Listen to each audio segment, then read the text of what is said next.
Pardon? Good evening, guys, gals, and gentle pals, and everyone in between. I am the captain upon the Fun Drift, joined tonight by four fantastic, wonderful players. I couldn't ask to have better players at my table. But until we jump into tonight's session, who cares to regale us a tale of events past gone?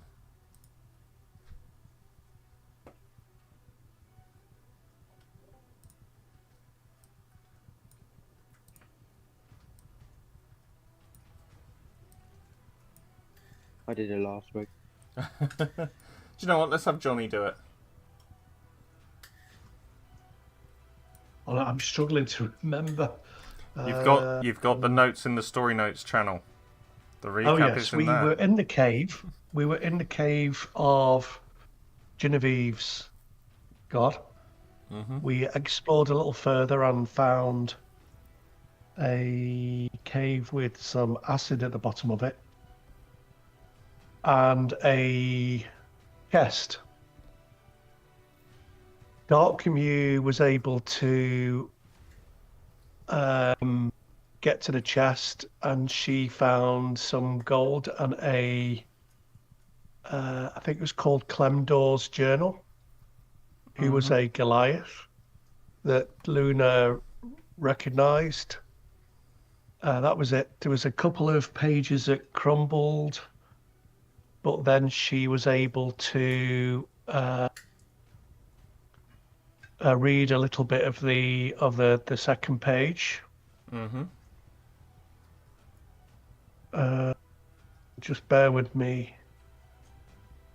Spinal uncovered 2 rusted keys. I think they helped open the chest, but also a disturbing artifact, which was a burnt orange orb with a burning eye. It was linked to Ender's influence and the cult of Osmir. The party, we destroyed the orb, understanding that it represented a dangerous relic tied to dark powers. We found out from Flout about the 6 heroes involved in imprisoning Endor. Mm-hmm. Who was this a pretty bad guy. Clemdor, the browbeater, told us about a young black dragon, an early necromantic experimentation, and some ambitions of terrible power. Mm-hmm. That it? That's beautiful. Very nicely done. Have an inspiration point. So yes, as we come in to today's session, let's get the right track. It's not letting you level up. What do you mean it's not letting you level up? Have you enabled all the modules? How do I do that? So if you go to, I forgot about the level up actually.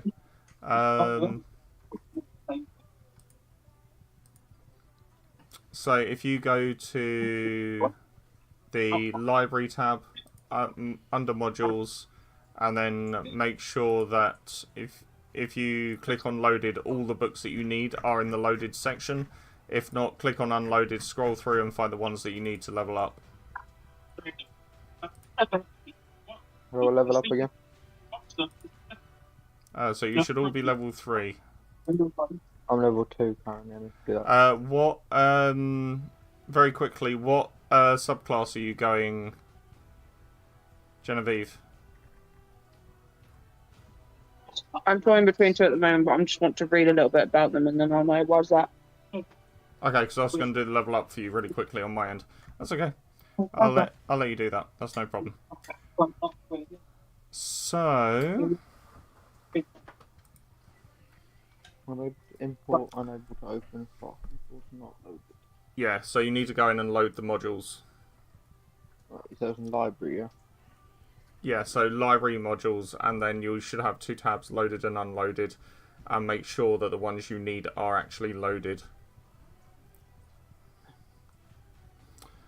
So, as we come in to today's session, you guys have obviously left the caves. I think you had a bit of a rest as well outside. And we are actually going to fast track through just a little bit.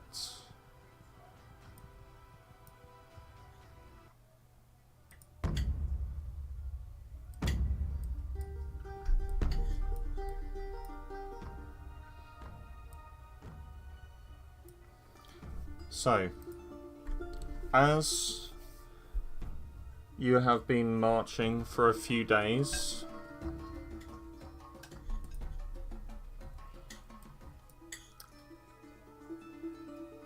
turn that one off. As you have been marching for a few days, you come to this small, fairly small village. It's a little larger than the town of Falden Toric, but that's because there is a lot of farmland, a lot of green, and a lot of forestry around this region. It doesn't appear to have been touched by Crudan or his army, and everything seems to be fairly status quo, at least upon first appearances, as you see a combination of wood, like firm wood and brickwork. On the farmhouses, you see the wooden stables and storehouses. There's a rather large but fairly luxurious looking mansion right at the very, very back of the village itself, and there are a series of shops, and you can just about see it in this shot. There is a little town square area, and in this town square there's a grandstand, and this grandstand is sort of mostly constructed from wood, except the entryway, which is like a stone arch, and it's got rope going across it.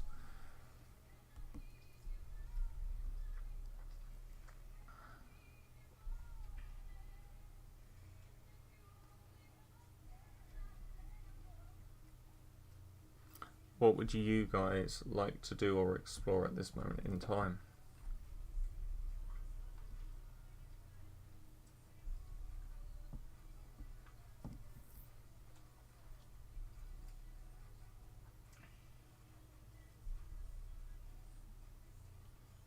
Hello? Have I disconnected from everyone? Oh, okay. No, Sorry. no, Oh. we just. Could you just? reading I'm sorry, just for my benefit. I'm really sorry, but That's would all right. you mind just explaining what we see again? I'm not very good at that. That's okay. Yeah, so you see this little village. Okay. Well, that's great. I've realised I didn't share the image, which is always helpful. But yes, you see a number of small farms, fairly smallish farms dotted around the outside of this village. As I say, this is an incomplete map, but it gives you a good idea. There's a large mansion right at the very back. There's these wooden, all wooden thatched storehouses in the farmlands. A few farmhouses as well, but the thing you'll note is the farmlands are all picketed. So there's sort of like a small picket fence that goes all the way around the outside, and there's plenty of sort of vegetation and trees. Where the main village itself is, the grasses around here are a bit drier, a bit more trodden on, and a bit less well kept, and you kind of get the feeling that this is why the farmers have picketed out their land, to stop anyone just walking across it. So we're coming from which direction? From the let's call it the closest to us. Yeah, so you would be coming from this. You would be coming from the corner with that really small bit of farmland. Yeah, Here? yeah, you'd be coming from that direction. And more than likely you'd be heading sort of around and through the trees and things. Like this, Yeah, through yeah, here. yeah. And just remind us, what were we coming to Toronor for? I can't remember. So Toronor is the next village on the way through. Yeah. On the way sort of heading north. And basically your task at the moment, if you so choose to do it, is to try and find out what remnants or what forms of rebellion are here in the village. Try and get them on side. Explain what's happened down in Falden Turek. And essentially, you are the people that saw Crudan's destruction in Falden Turek. And you know there are people trying to build resistance, and you know the full, like, you would know that down in Falden Turek there is still some of the resistance left. They're just trapped at the moment in a military coup of their town. Got you.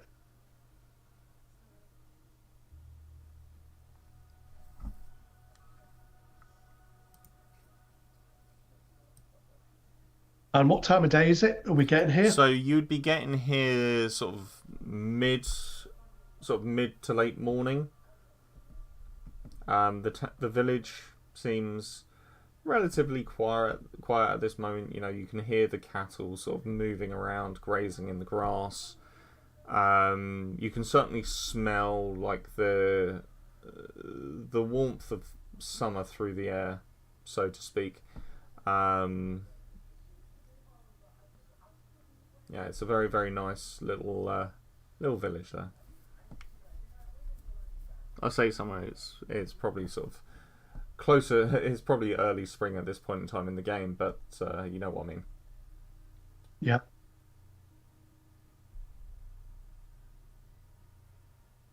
And it's just the four of us, isn't there? Yes.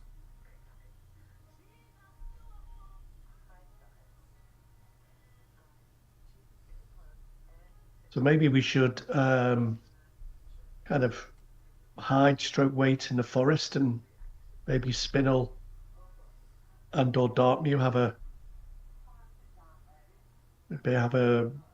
see if he can see what's happening. Have a check it out.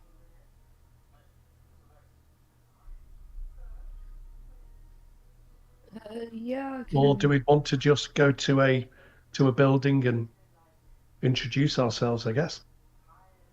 I think checking it out first would be a good idea. Okay. So, Okay. in terms of, so you guys are sort of going to skulk in the forest whilst Mew and Spinel check it out, yeah? Yeah. In that case, can I get a stealth check from both Genevieve and Luniver first, please?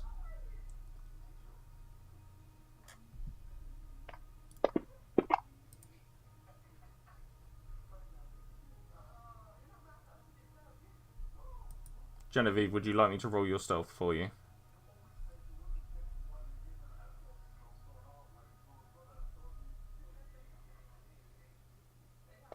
Oh, there we go.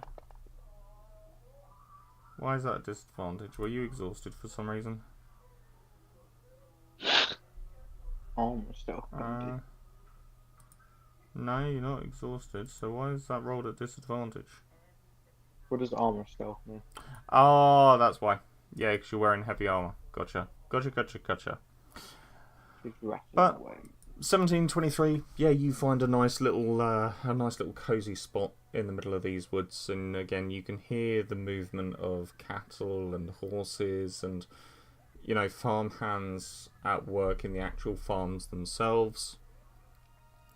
Again, you know this land belongs to the farmers, like even this little forest belongs to the farmers, but it is a public access area. Spinel and Dark Mew, how are you going to Which direction do you want to scout first? Do you want to scout sort of the farmsteads? Do you want to go ahead and scout the town out? Sorry, the village out. What would you like to scout out first? I mean, we could always split up. One goes to the farms, one goes to the town. Probably Yeah. around. What would you prefer? I'll probably do the town, probably. Yeah, Okay. I'll do the farm then. Sure. So, Spinel, we'll start with you. Yeah. How are you going about this? Are you going to sort of just the Lost Wanderer take, or are you going to actually sort of try and sneak your way around to try and see? Well, I'm pretty sure my stealth is a lot better than my deception, so I'll sneak. Sure. Okay. Would you like to make me a stealth? Yes, please. Okay. And swiftly followed by an investigation.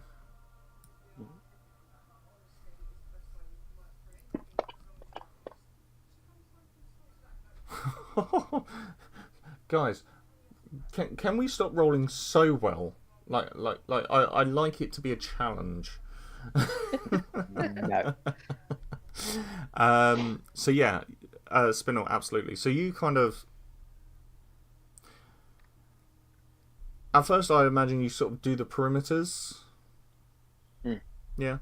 So as you sort of go around the perimeters of this little farmstead here, you'll notice there's a total about 4 or 5 farmhands, mostly sort of family and relatives and friends sort of thing running the farms. You know, they're primarily dwarves in the farmlands here, and you can see they've got a lot of adapted equipment, adapted what they would call machinery, but really it's just sort of like stone rollers, horse drawn harvesters basically. You know, there's animals, there's cattle, there's horses, and something catches your nose, like a really nice sweet smell drifting out of one of the windows, and as you sort of skulk up and sort of poke your head into the window, you can see that there is a nice, a very, very nice blackberry pie that has been laid on a table right next to this open window. Just like the cartoons.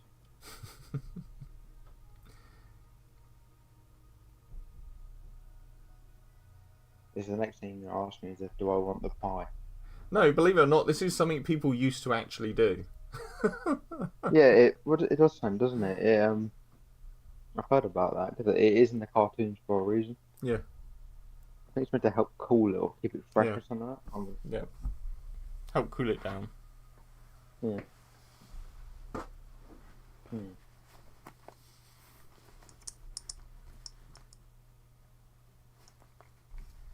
I dare not eat their pie, that's their pie. I won't do that.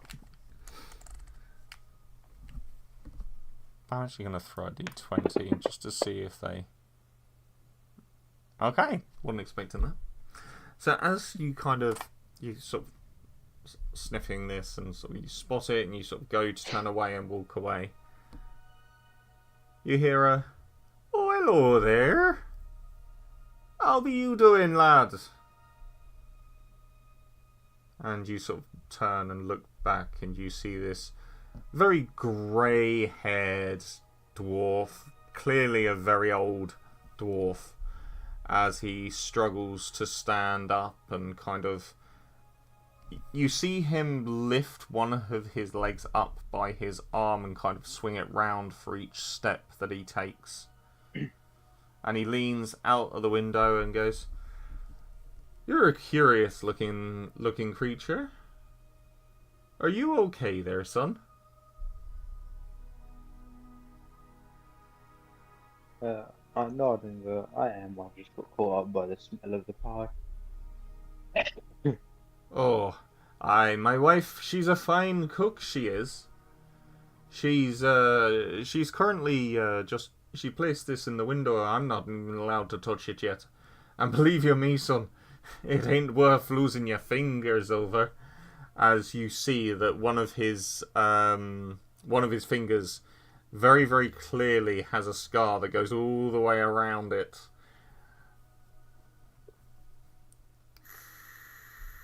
I will nod and smile and go, thank you for the warning. I'll make sure I pop the pie.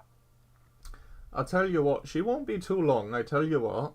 If you want to come back here in about 20 minutes, half an hour, because you look half starved, I'm assuming you've been on the road for a little while. I nod. Well, come back here in about half an hour when my wife comes back home, and I'll see about getting you a slice of that pie. There's plenty to go around. I nod in appreciation and walk away.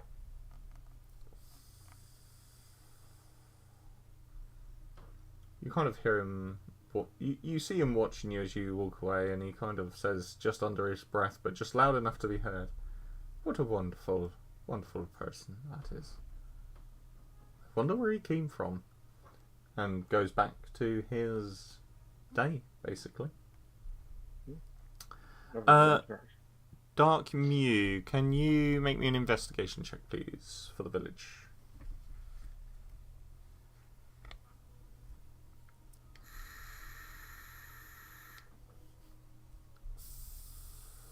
Was that 2? A total of 3. Can you also make me a stealth check there, Dark Mew?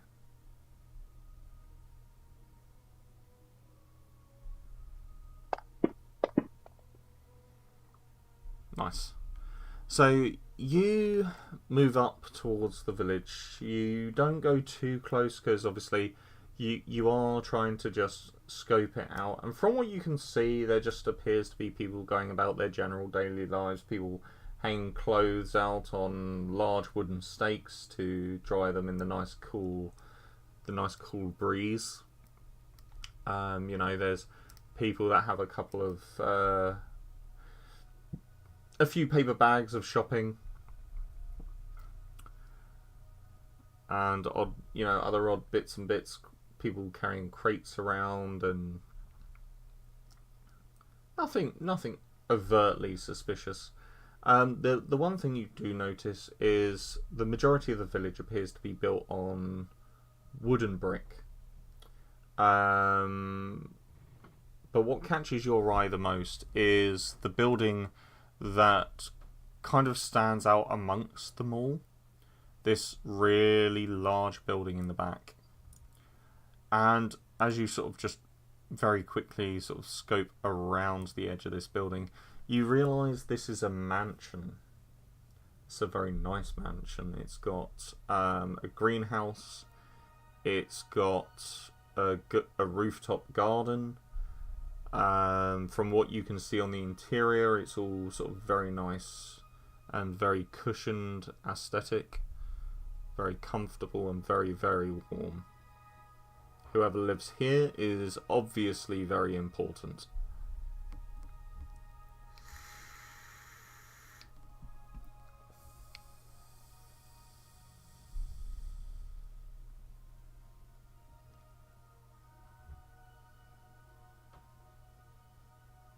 What would you like to do with that information?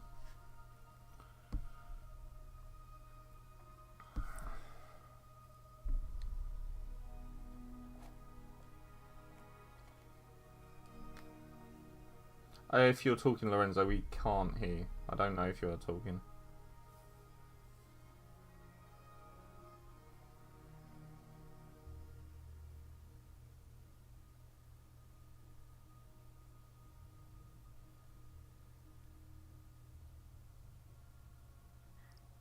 Can you hear me now? Yes, we can hear you now. Yeah.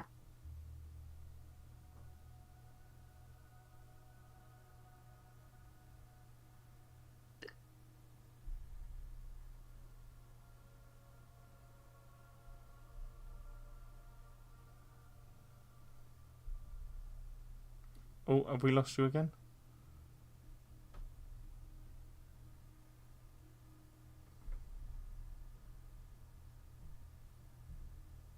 Can you hear me now? Yep.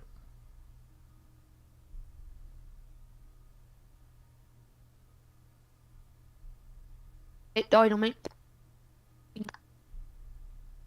Oh, yeah, you're Right. breaking up a bit. I know you said you're going to have some signal problems. If you'd rather just type out what you want to do or say, feel free to do that. And whilst you type that out very quickly and sort of hopefully get your signal fixed or get your signal back shortly, we will jump over to the other two, Lunavar and Genevieve.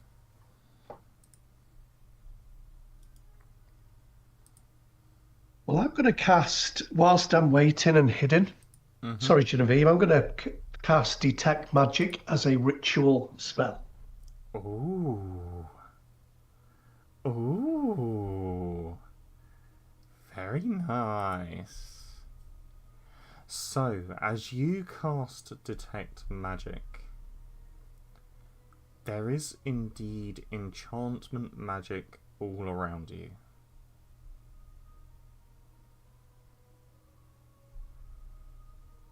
Almost like the village itself and this little bit of forest itself is enchanted.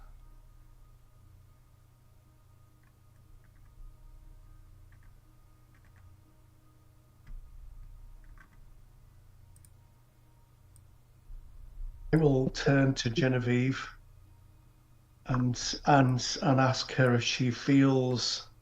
Does she feel that?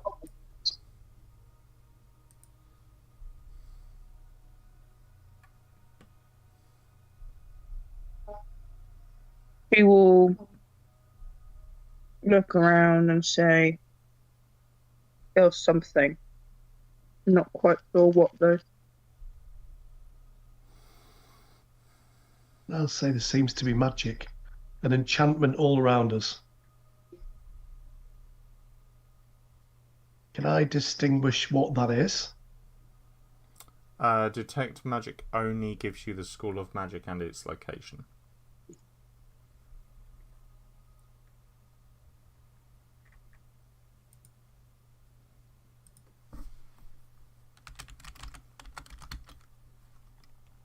Do I know if it's been created by a spell? It says I get that. If it was created by a spell. No, it says aura around any visible creature or object in the area that bears the magic, and if an effect was created by a spell, you learn the spell's School of Magic. Ah, okay, so it's an enchantment spell. Yes. Okay, Of some cool. kind. Or it is enchantment magic of some kind.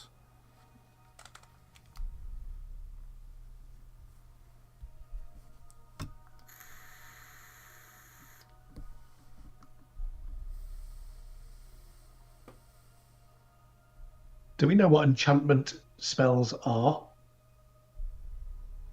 You would know what enchantment spells are, yes. Definitely.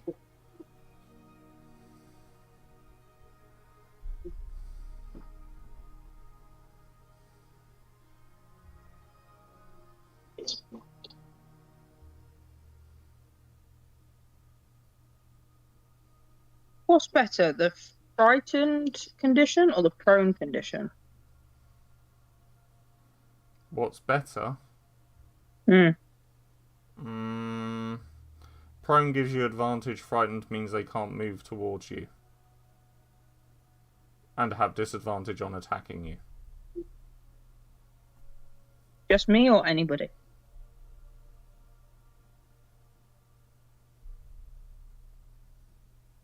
Just you. Anybody? Is it Oh. anybody? I thought it was just you. I'll double check that very quickly, but yeah. Anyway, it gives them disadvantage on attacks one way or another.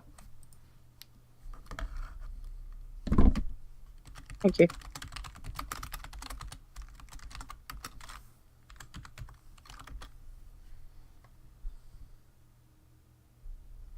So it says a frightened creature has disadvantage on ability checks and attack rolls while the source of its fear is within the line of sight and cannot willingly move closer to that source.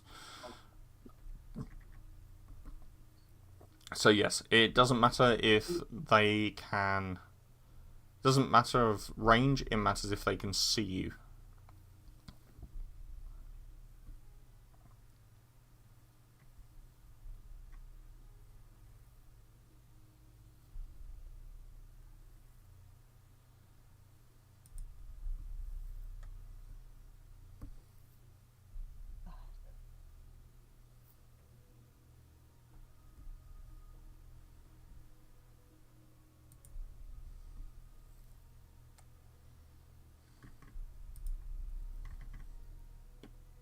So, at this moment in time, Lunavar and Genevieve, can you both make me a perception check, please?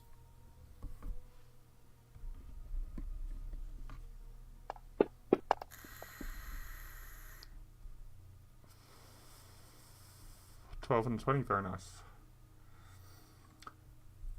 So on those checks, so we'll start with the 12. Genevieve, on a 12, you notice a young dwarven lass moving through the forest without any kind of fear or concern amongst her, like that appears. She's quite confident in this region, quite confident in this area, and she appears to sort of just be picking flowers, looking at the trees. Lunavar, you yourself notice something more ritualistic about her behaviour. So this young girl, she appears to probably be sort of around 13, 14 for a dwarf. And she is picking up a flower, very, very gently picking it up off the ground. She will sniff the flower and then she'll replant the stem down into the ground. When she goes up to the trees, she touches it very softly with the tips of her fingers. And you can see her lips moving, though very, very little sound is actually coming out from what she is saying.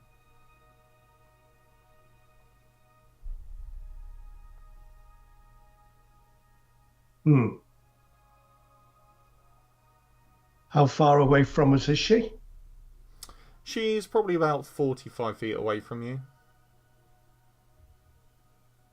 She hasn't noticed you, but she does appear to have been wandering around this forest for some time, as you can tell by, the amount of dirt on her clothing. She's wearing quite a proper looking dress. It's very sort of almost noble-like and regal, but it's a little bit dirty, a little bit ripped here and there where she's wandering through brambles and thorns and all this kind of stuff through the forest.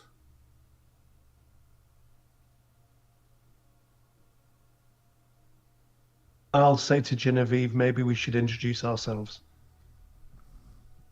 And he'll smile.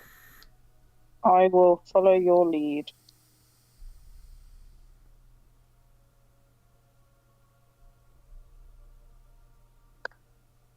Yeah, okay, so I will, Luna will walk calmly towards her, and he will kind of lift his arm to kind of say hello so he doesn't look threatening.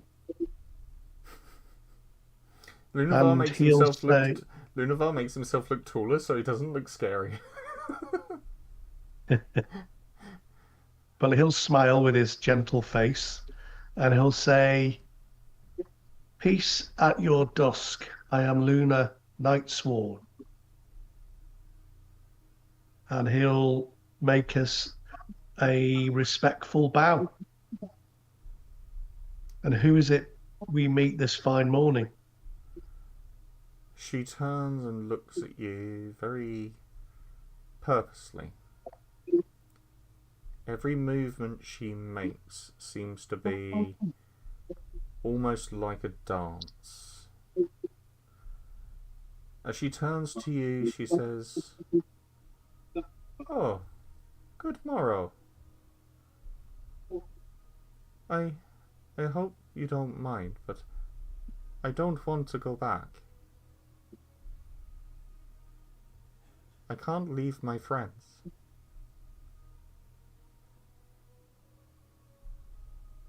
Genevieve will step forward slowly and say, "Who's your friend, may I ask? We're not expecting you to go back anywhere." Oh, thankful for that. I thought my father had sent you. My friends, the trees and the plants around us. They're so gentle and kind. Can you Who's your hear them? father, if you don't mind me asking?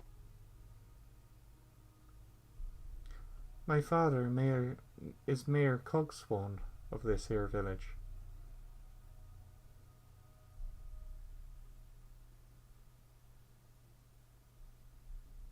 And your name might be? Oh. Well, you can call me Luminous. After all, that's what my name means in the ancient tongue.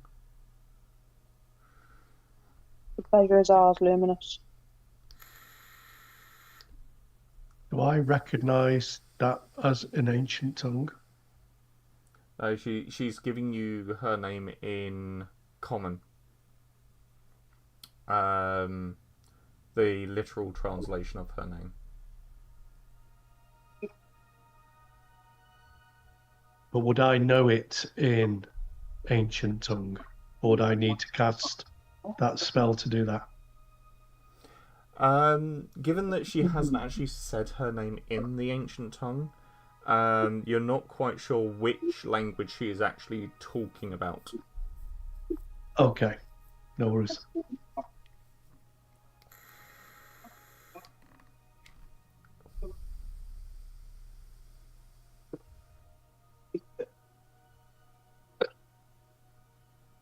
I'm going to light my pipe with some of my fragrant tobacco.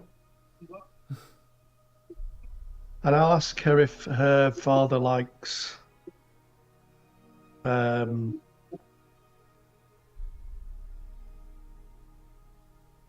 pipe and to smoke tobacco, to smoke the leaf. I've never really seen my father smoke anything. Well, other than his meats, he does like his smoked ham and his smoked beef, but other than that, I don't know, he's not been the same the past few years. Almost lost upon himself, like he gave something of himself away. And at this point, the trees behind you will sort of start rustling and brushing as you see Spinel and Dark Mew reconnect with both of you.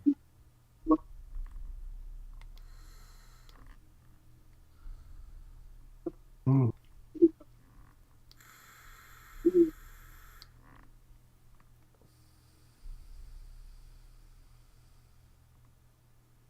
And Spinel, Dark Mew, may I introduce you to Luminous? Nice to meet you. Spinal. That's a hedgehog and a cat. They are our friends. I'm Hopefully sorry, we can say the same about you. I didn't mean to offend, I just meant I've not seen their kind around these parts for a very long time. No offence taken. We're not from around here.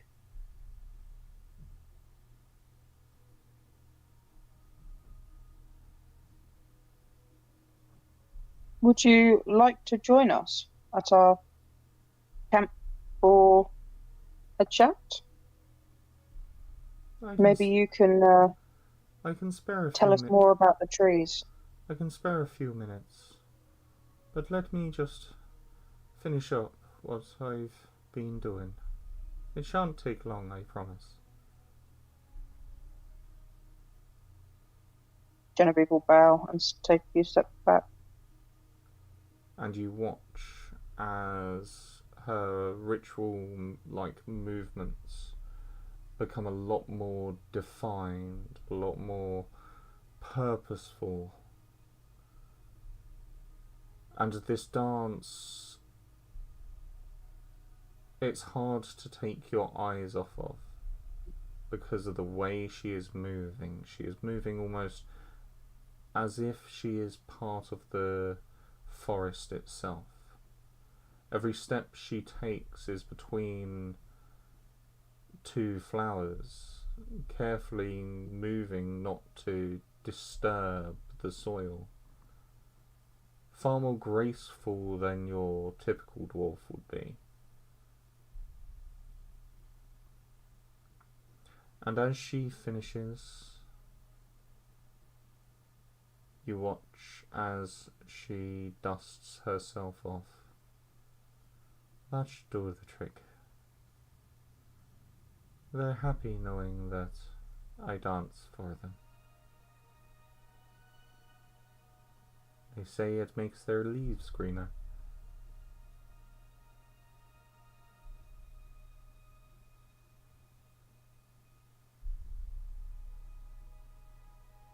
Does she say that to us? Yes. Okay, so I'm going to say that and I'll kind of look, like not confused, but asking a question, kind of quizzical. There seems to be a lot of magic in this place. Does that come from you? Of course not. The magic comes from the very ground that we tread, as does all magic.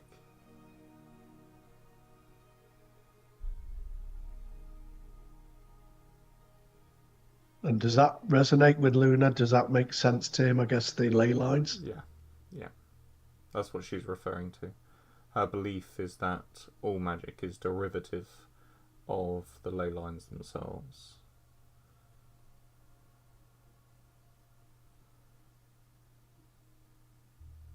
Have you ever seen the magic of the earth?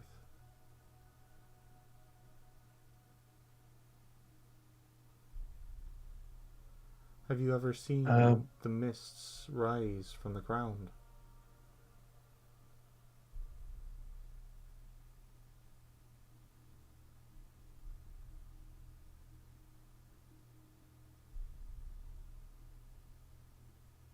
I've not. I'll say. I don't know if I'm telling the truth or not. I don't know if I have or not, to be honest. You probably haven't. It's not a very common occurrence. There's only one location that is known to where the ley lines actually flow across the land, and that's all the way in Kincardine on the main continent.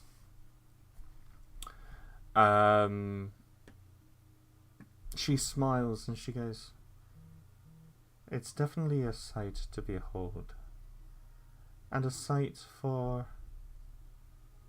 any who touch its energy." And you watch as she brushes her hand over the ground, and it's only ever so slight. It's not like a big poof of smoke or anything like that. It's a very, very subtle kind of almost like purple dust that is blown up from the ground when she brushes it with her hand. And you notice the foliage where she's brushed her hand is ever so slightly contrasting to the ground around it, which is sort of ever so slightly, not even a full shade darker of green, but you do notice the difference.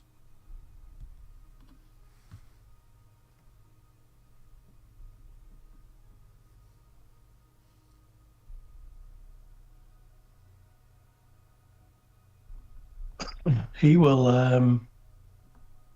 Sorry, what the others doing?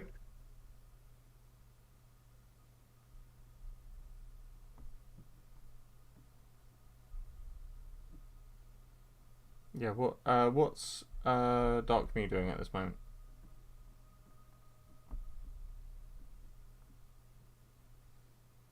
Right. Can you hear me now? Yes, we can. Awesome. Right. I will walk away from the mansion, come back to the others. You're already here Oh. amongst the others whilst this was going on. That's why I said Spinel and yourself okay. had already arrived by this point. Right. I'll let the others know about the mansion that I saw, and like how that was. The streets are like wooden. It's not like natural.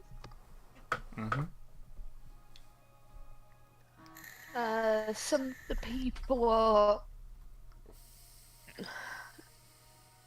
okay here, but just be a bit wary, I'd say. Why would you need to be wary?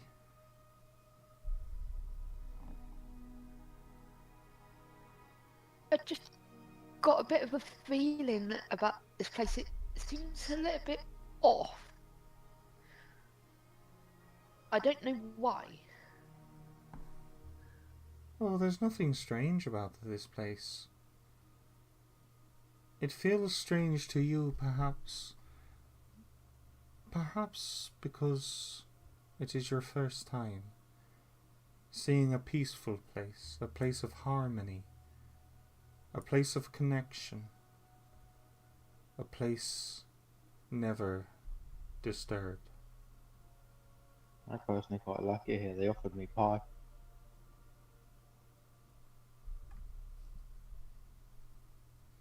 You say pie, I did. and my ears start twitching a little bit.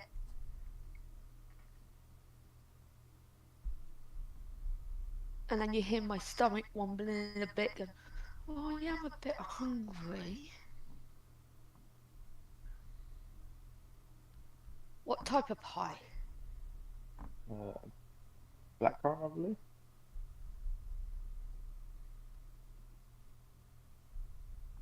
But apparently is he a farmer? The guy whose wife made the pie? Your assumption is that he's a farmhand of some kind, but given his injury, you probably suspect that he is somewhat retired. Well, his wife has made a pie. Apparently she's quite strict on it, so I've been offered some, but you probably have to be very nice to get some for yourself. I will nod and go.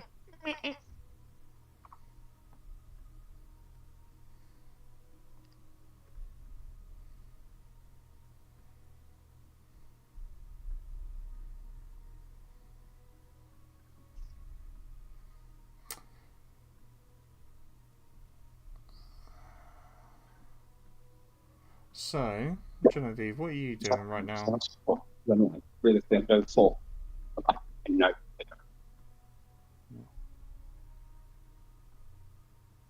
Genevieve? Oh. Oh, there you go. Yes. What are you doing at this moment in time? I'm going to just watch. What was the girl's name? Hold on. Sorry, Genevieve. What are you doing? Oh, sorry, I thought you said John. All good. All good. She will be sitting and studying the sword.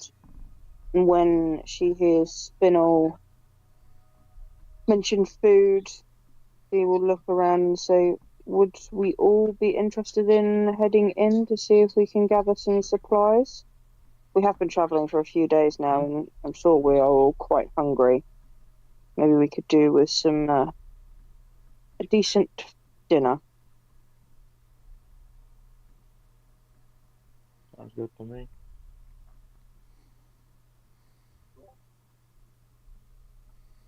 Yeah, I'm good with that. But before we go, I'm going to approach the young girl.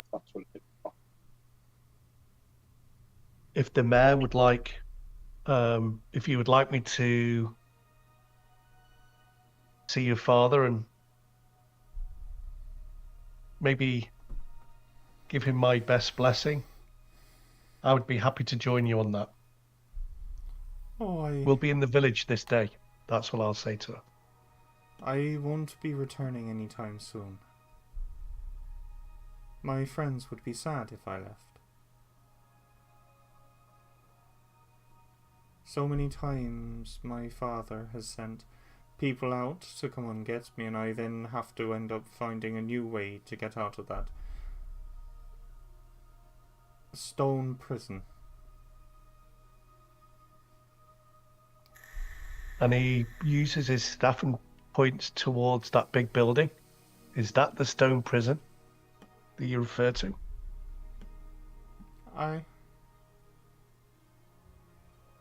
The one that your friend there saw. It's the home I grew up in, and it's the place I know best, but it's not quite as enchanting. Everything's so fake. Nothing natural about a home like that.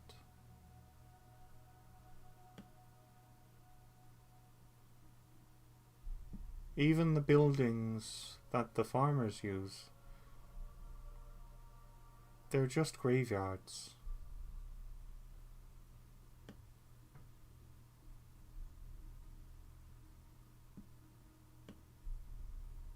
Oh, that sounds spooky.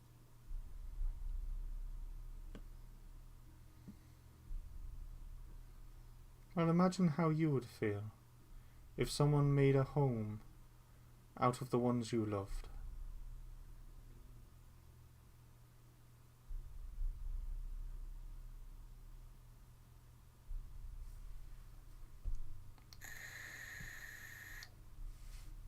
So, in a way, you're saying these houses and that lot are made out of bones, more like it? Well, the bones of the trees, yes. If that's how you want to see it.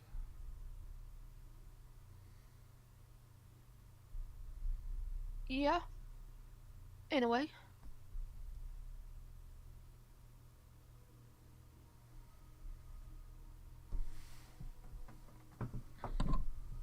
Is she illuminating any magic or giving off any magic? That's the point. You've had detect magic going, haven't you? Yeah.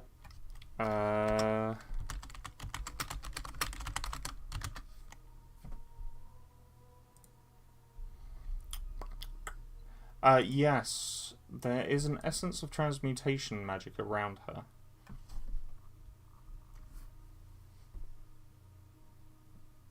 Transmutation. Mm. She's not quite what she seems. She's changed from one thing to another. Is that what that means? No. So transmutation is just a school of magic. There are many forms of transmutation. I'll double check this, but I'm pretty sure because you would know this. You'd know this spell if it is the same school. No, it's not. So normally transmutation magic, yes, it is changing one form for another. That is one form of transmutation. But you can make me an Arcana check if you wish. Yeah. And you can have advantage actually because you were born up in Sanctuary. So this is something that some people up there would have done many years ago.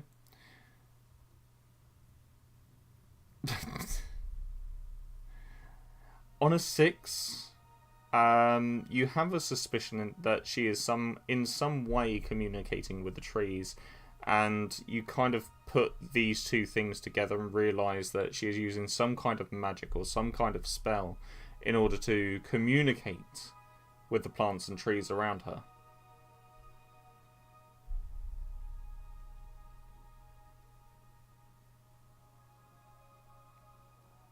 Would a druid do that? Or could a druid do Yes. that? Yes, absolutely.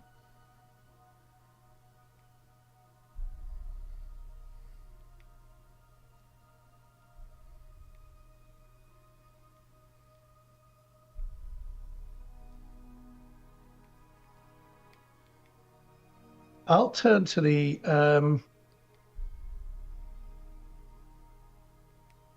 I'm going to say to her that I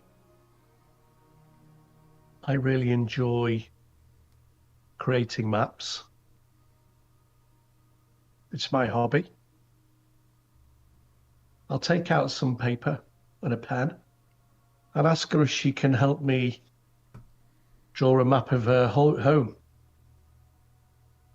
She looks at the piece of parchment, and you see sorrow on her face. I would have thought that, well, I'd have thought that you wouldn't have been the kind to use the deceased in that way.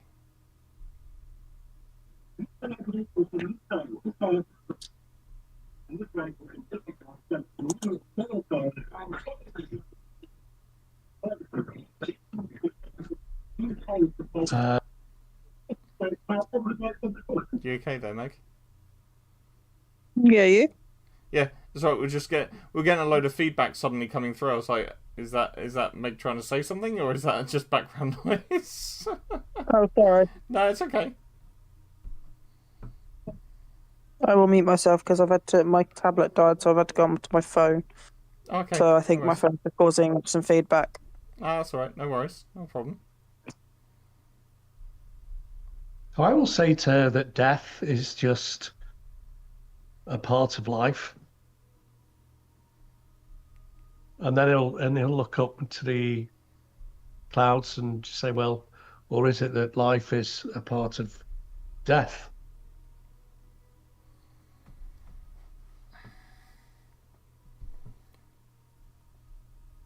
But sooner or later, Bastille will take us all. I'll say it in a nice way. Oh, and say that I understand what you mean, and don't get me wrong. I know that you don't feel that there is anything wrong with using your equipment there. But it is like someone dug up an old friend that had passed away and decided to carve out a message in their flesh.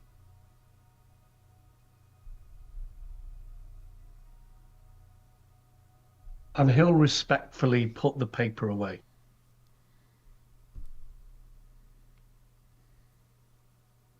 And say, I've enjoyed meeting you in this conversation.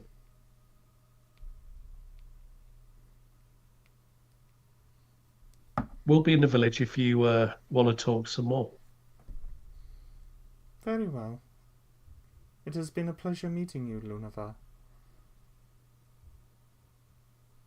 May the earth move beneath your feet in the direction to home.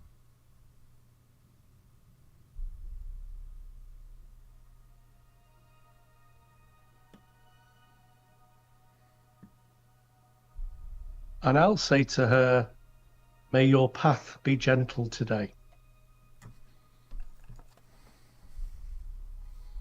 And he'll go with the others. Okay. So are you guys heading towards the farmhouse? Yeah. Yeah, wherever there was sort of Pie. looking for Wherever there was food pie. and shelter. So Spinel, you lead them to this little house here.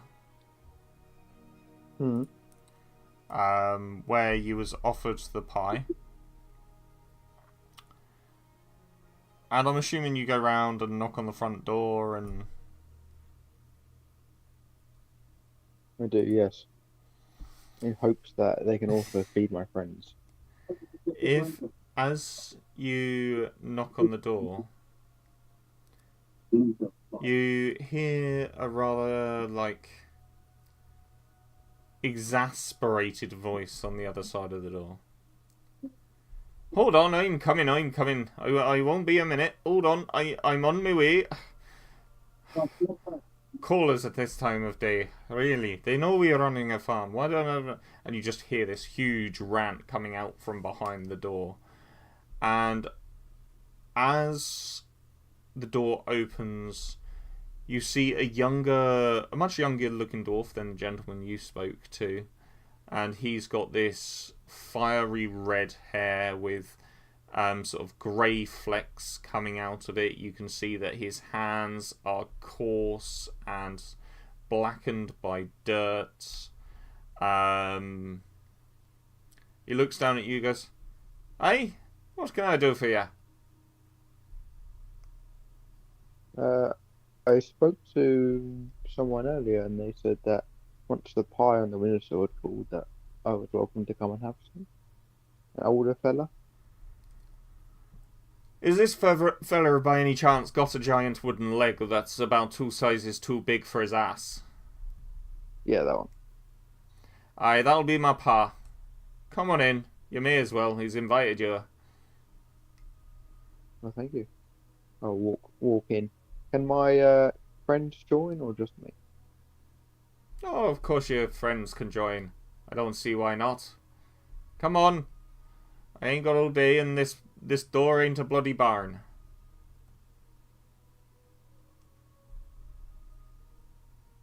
I lead everyone inside then. He shuts the door quite firmly, and you see as this younger gentleman starts sort of moving things around the home, logs for the fire, making sure everything's clean, everything's tidy. He's sweeping the floors. As you make your way through to this rather small kitchen, and when I say a small kitchen, it's kind of not even sort of 10 by 10. It's slightly smaller. And you see the old man sat in his chair, his leg straight out, and you can see from this angle exactly what the son was talking about, as he has a prosthetic leg. Mostly carved out of wood, but the actual bucket that sits on the hip it almost looks like he's forced his stump into it, where the skin is kind of folding over the edges.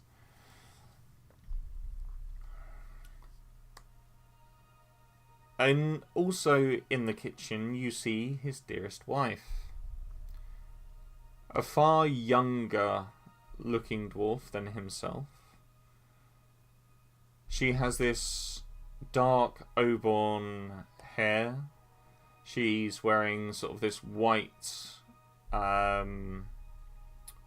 pinny, and over the top of that she's got like this, the only way I can describe it is a pure cotton apron. It's kind of like that really rough type of cotton, very, very clearly handmade.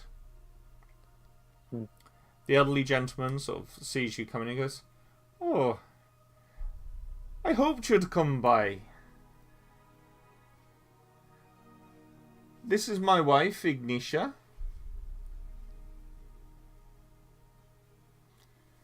And I'm Appleworth." Right. Appleworth... Well, everyone just calls me the Great Apple. Well, it's a pleasure to meet both of you. These are my friends.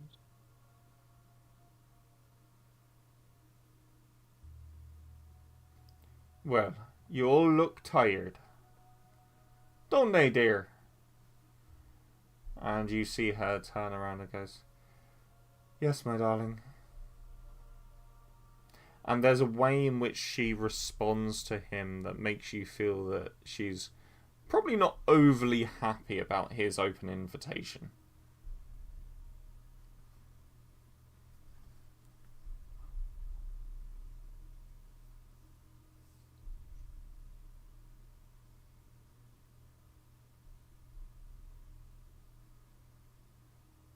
I'll just nod and go, meh.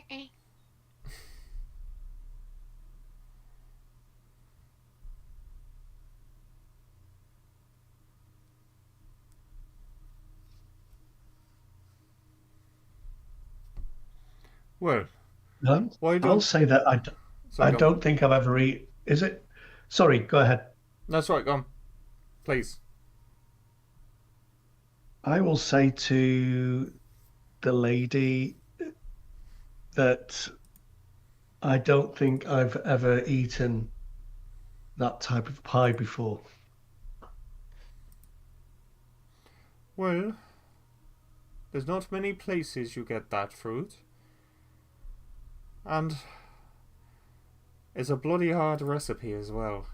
But you are, as my husband said, welcome to come and have a bite. I've got a fresh one in the oven already, so it's no big loss right now.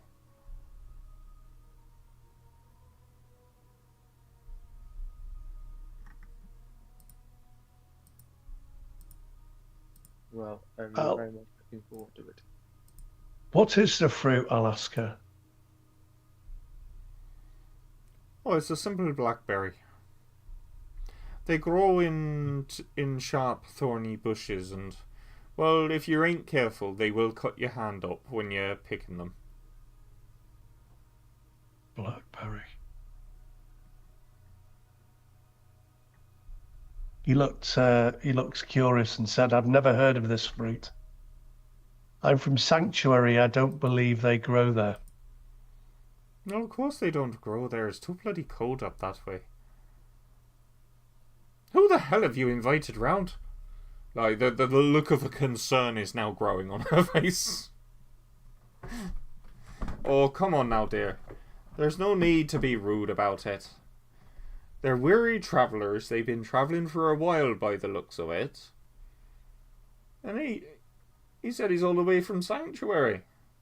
Might have some interesting stories. Might know my cousins.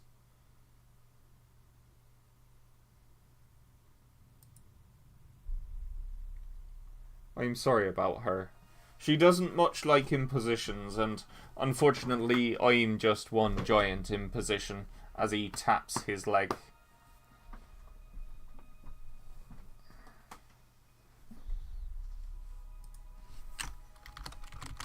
And I will find somewhere to sit on the floor. Oh, there's chairs that you can sit in. They're, you know, fairly sturdy. Again, all handmade, all handcrafted. And you start to get the picture that although this little farmhouse is quite quaint, their family are very handy with tools and things. They don't much buy so much as produce.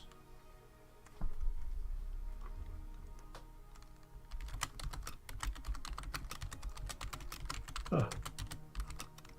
I'll show him my short bow. And say, have you seen a bow as fine as this before? Although it wouldn't surprise me if you had, because this stuff that you furnish pretty fine. He sort of goes, "My eyes aren't quite what they used to be. Passed over. Let me have a look at that." And he will. And he has a look at it and goes, curious. Was this elven made? What do you know of this bow? Not much, I'm afraid. I found it in one of the caves of Sanctuary. Oh, did you now? Very interesting. Well, if I'd had to hazard a guess at it, I would say this was carved by the High Elves a few centuries back. I'm surprised it's in such good condition. And he points to the various letterings that are down the sides of the bow. This script may be about 300 years old. Wow, I am surprised. It's always been good to me. Can I do an insight just to see if he's truthful? Yeah, make me an insight.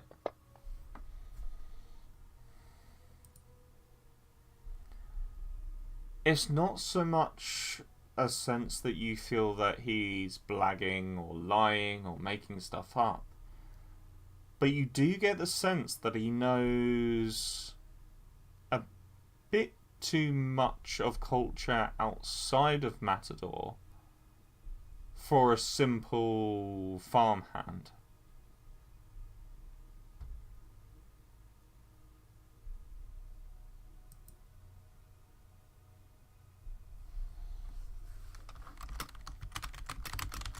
I'll ask him if he does he speak Elven then? Just as a matter of fact. He replies to you in Elven and says, I speak many dialects. I have done for many years. I was never really quite gifted with a sword, but with my mind, I was sharp. I will say to him,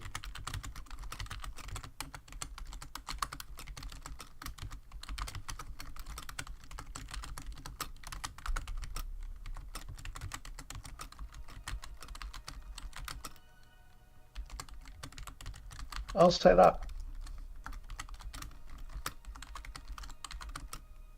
So what, sorry? I asked him if he's. I put it in the chat. Oh, okay.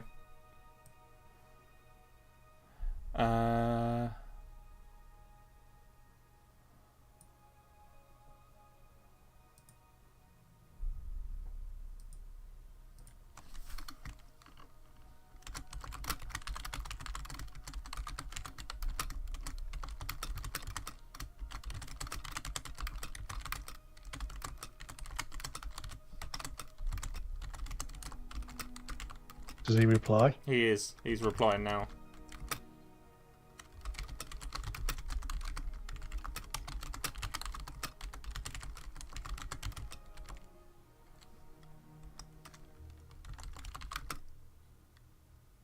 What's his name, by the way? Appleworth. Appleworth. Yes. And he said and most people just call him the Big Apple.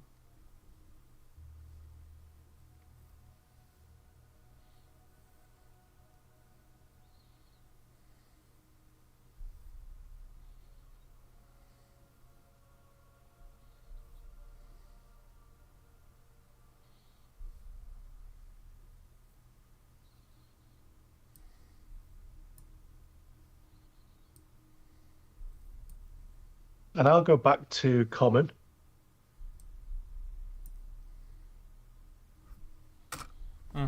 And say you have great knowledge.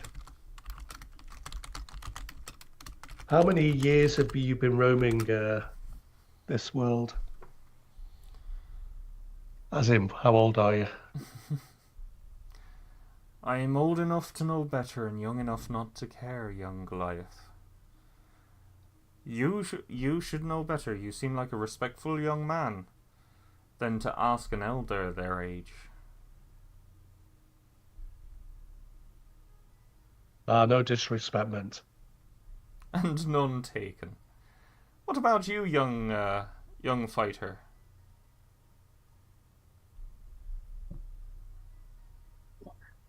What about me, sir? Oh, please.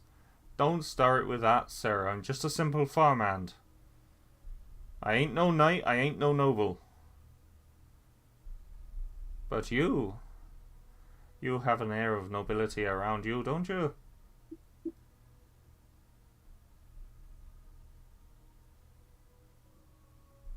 She will look down on herself and then look back up.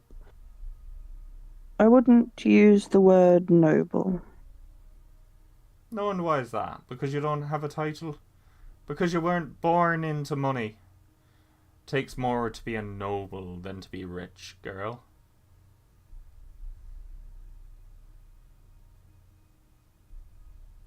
I can almost guarantee you have noble blood. The way you hold yourself.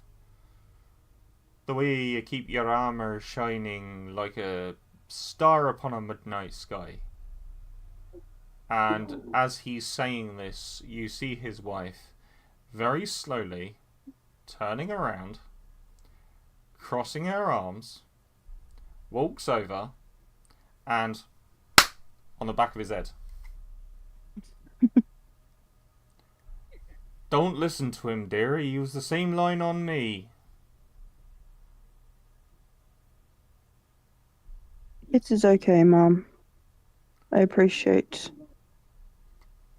you both. I was once just a simple hand. I chose and fought for my path to be a fighter. I trained and I worked. I appreciate you thinking that I could be a noble.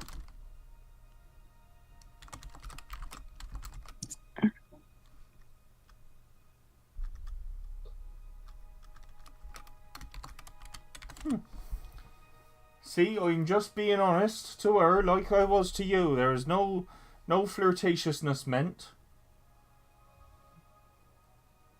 Silly old bag.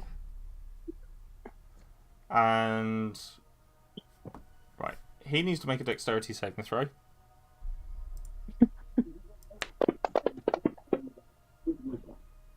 Yep.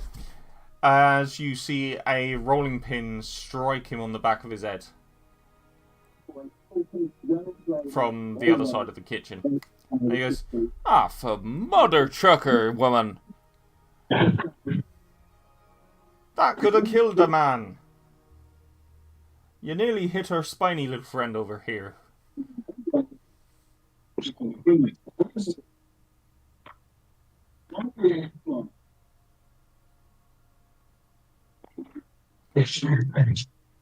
Can someone make me a medicine check?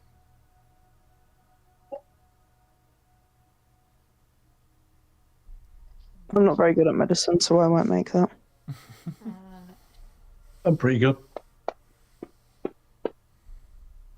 Oh. Did you want to roll medicine No. as well? No? Okay.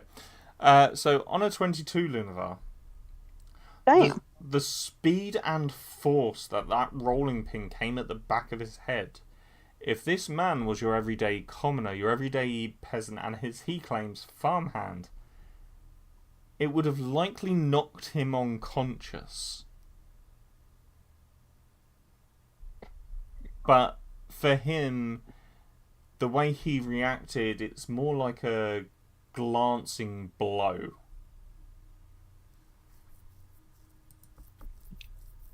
Can I do an insight check on him? Sure.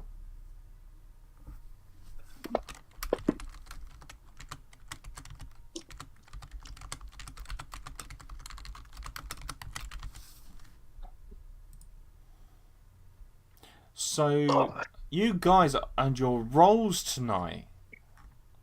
I'm just glad I didn't organise a decent fight for this. It would have taken 2 turns and been over with. On a dirty 20,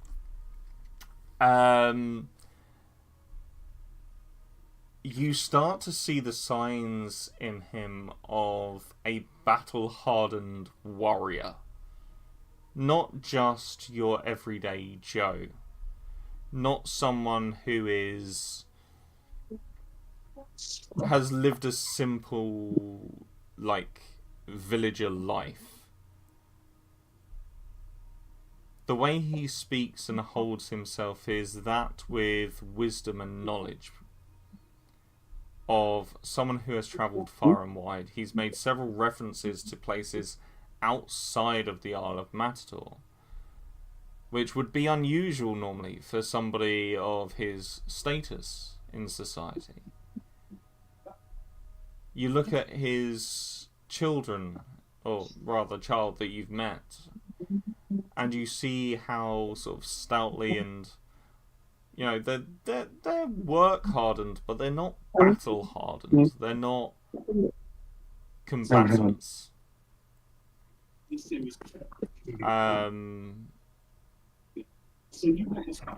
And you definitely get the sense that he is, as I say, well trained at the very least.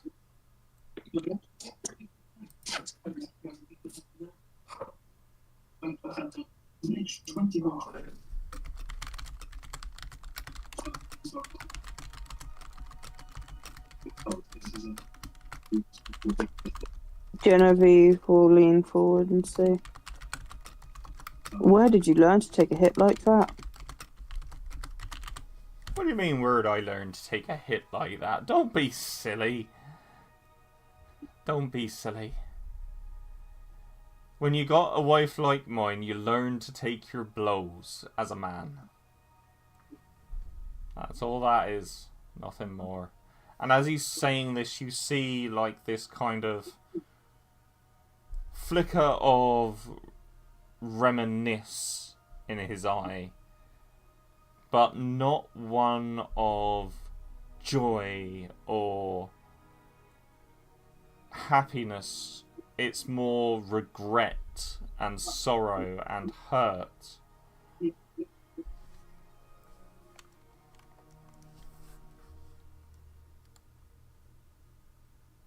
Genevieve will raise an eyebrow at him and nod her head and will not push the subject more.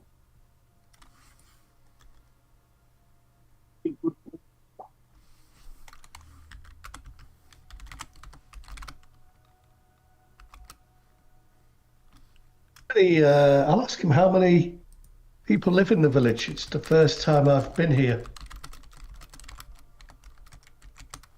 Me? Oh, a good portion of my life I've lived here. I decided Oh, to... I'm sorry. I was asking how many lived here in Toronor. Oh, how many lived in Toronor? Sorry, I misunderstood the question. He says, oh, in this little village, there's probably a good couple of 100 people that live here. This is mainly just, our little estate. A nice little humble place. Turnor's people, they're kind and soft. Where are we, by the way, in this place? You're currently sat in the kitchen. Or are you talking about which building on the map? Oh, yeah. So you're in this building here. The one I've drawn a circle around. Oh, I can't see. Oh, is it not coming out? Oh, that's odd. Hold on. Yeah? Yeah. And in this whole place is 200 people? Is this... He's talking about Is this only... He's talking about the whole village of Toronor. Like I said, this isn't the full map. I didn't get a chance to finish the whole map, but Okay, so this is just a segment of the map. Okay, good. Yeah. Okay, cool. I understood. It's still only like a really small village, but it's quite a densely packed village. Do you know of a Loomis? Is that what she said her name was? Luminous. Luminous? I can't say I've ever heard that name, my darling. We encountered a young dwarf lady in the forest talking to the trees, and she said to call her Luminous because she did not want to translate her name. She spoke of her father. Was it the mayor, she said? And Genevieve will look towards the others. I'll say Mayor Cotswold, I think, she said.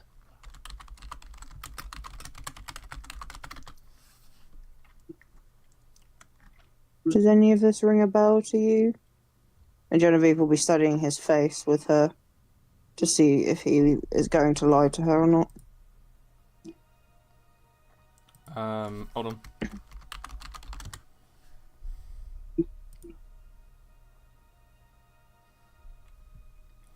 So he goes, now I know who you mean.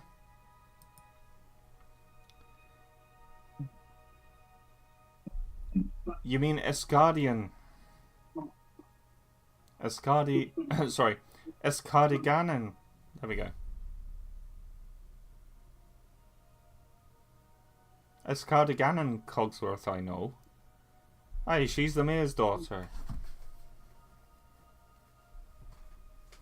And as he says the word Escardiganen, Lunavar, you will hear the name Luminous said in Draconic. Will I hear it as well? Yes.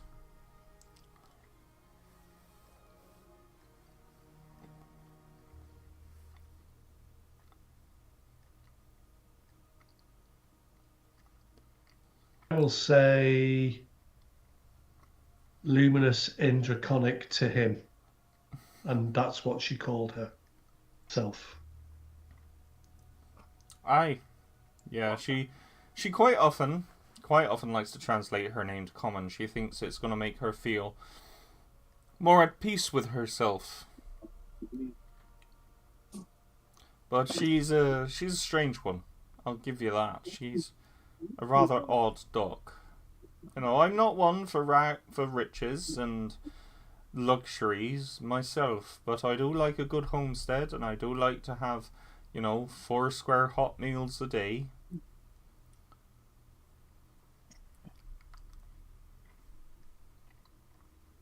We've met some well, different people, he'll say, on this on our travels. And I will say only several days ago we met an orc of the name, just pause there,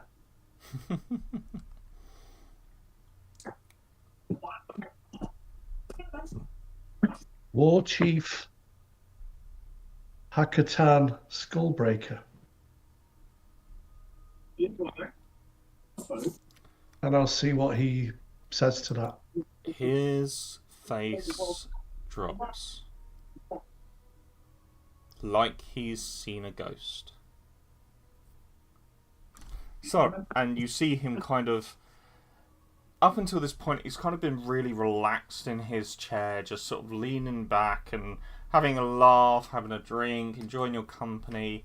As you say that name, he kind of puts his arms very firmly on the sides of this wooden chair, trying very hard not to break it. He's gripping it with just enough strength and force to shuffle himself.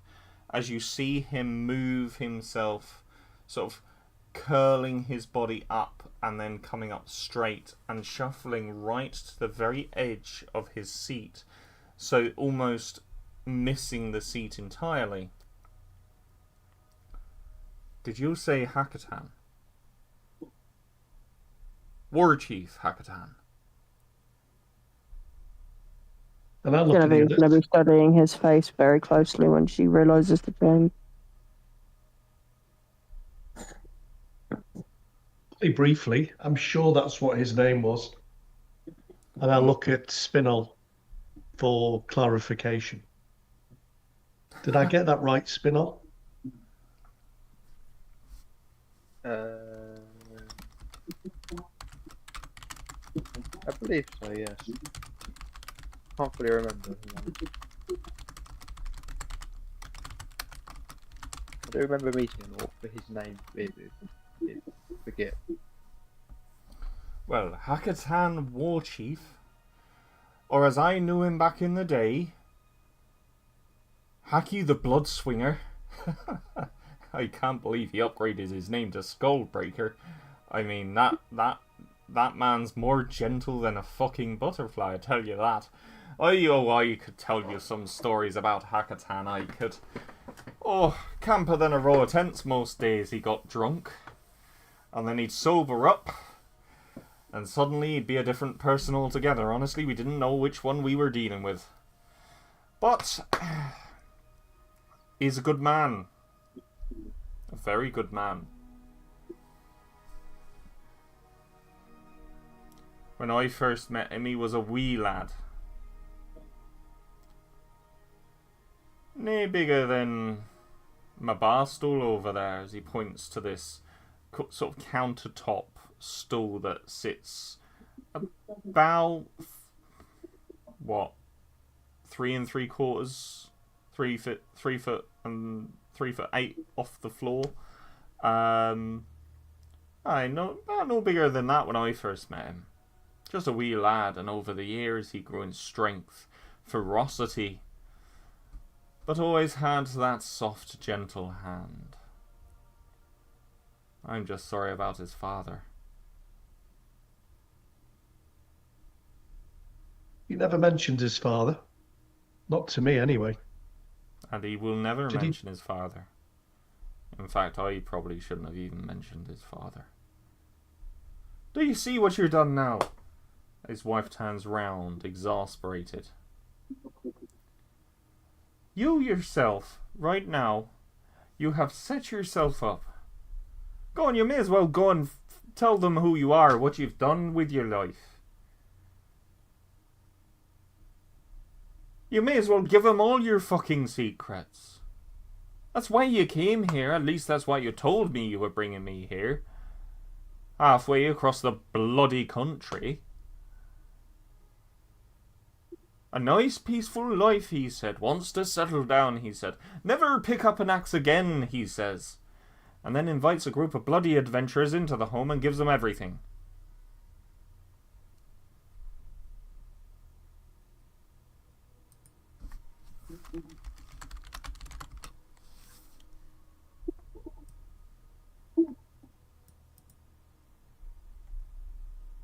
So I'll just kind of sat back on my chair, kind of wide-eyed, expectantly looking at the Big Apple. My darling wife, one day my story has to be told, and it has to be carried by somebody.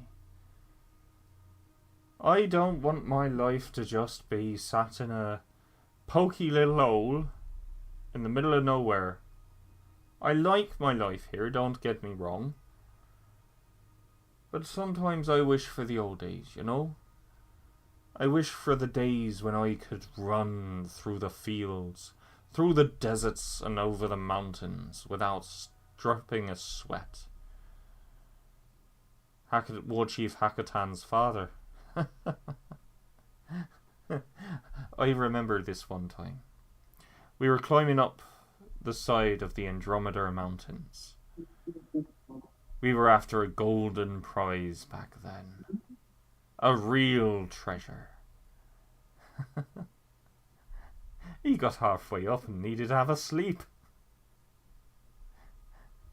Ended up being carried by one of my mates. And then it happened. And then he came. Over the mountains. We'd never had a chance. You have to understand that. And I've blamed my day every day since. It was my idea to go up that mountain. And nobody knows it. It was a treasure that I was after, and they volunteered to come with me. That's how I lost my leg. Climbing up the side of the mountain ain't no easy feat. Especially those ones. Some of the sharpest rocks, sharpest points. One false step, and you're back at the bottom. I saw him. great shadow of the mountain flying above our heads. We didn't know he was there. We didn't know that was his territory. We didn't know what Sanctuary had become. The Black Dragon. He turned on us. In the middle of his flight. I still hear the laughs from those teeth. Burnt green from his own acid. And regenerating like they're nothing.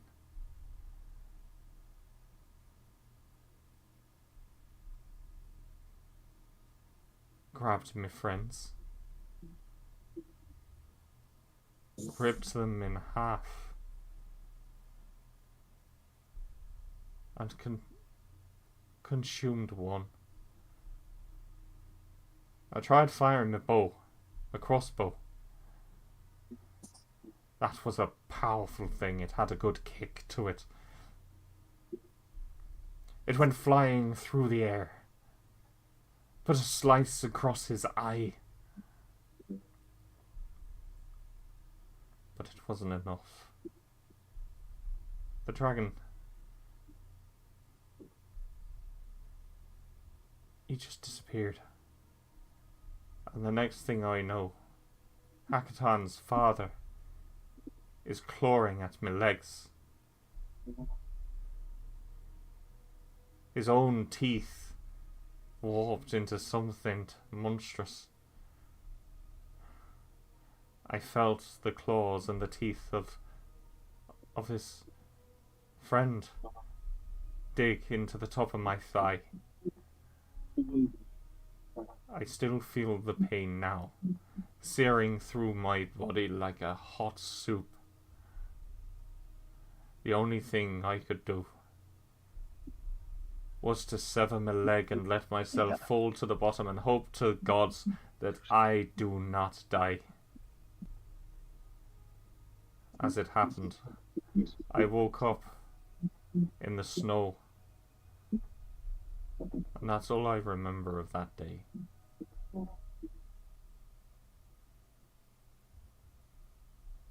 I was lucky. I hopped, crawled and clawed for 3 weeks to find somebody to help. And a fine man, a researcher from Progendale, all the way from Odinay, who was studying the mountains himself, discovered me and said he was working on a contraption that could help me walk again. Well, I still wear it to this day and I'll never take the fucking thing off. It is a reminder of the mistakes I made. I'm sorry. I shouldn't have brought the mood down. I'm sorry. I tell you what, let's crack out the good stuff. My darling, fetch the Ordinale mead, please. That ought to bring our spirits up, eh? Yes. Let's have a drink. As you see him trying to push this smile through teardrops that are rolling down his cheeks, as you know, you can see his breath and the tension in his body seizing up.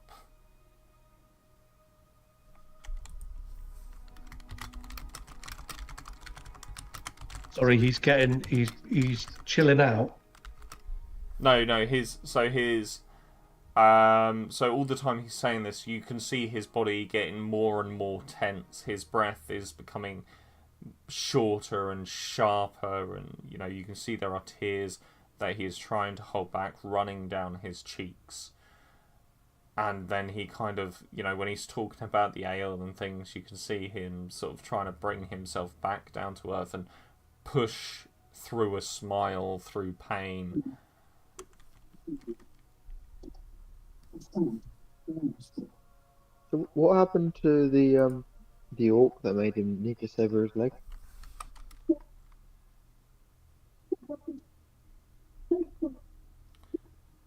Make me a history check.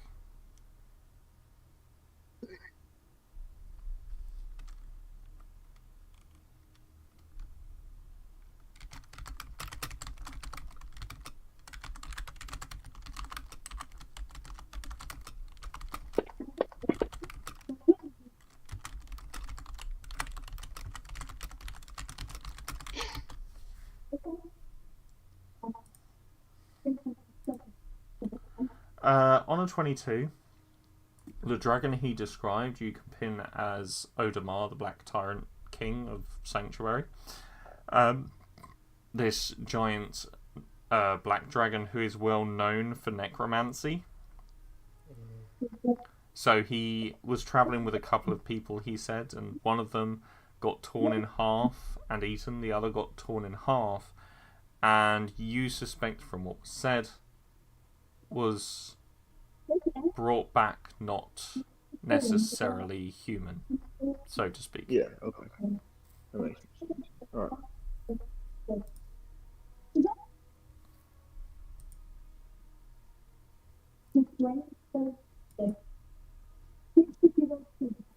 I will offer him my pipe. No, I'll ask his wife if it's okay to smoke in the house.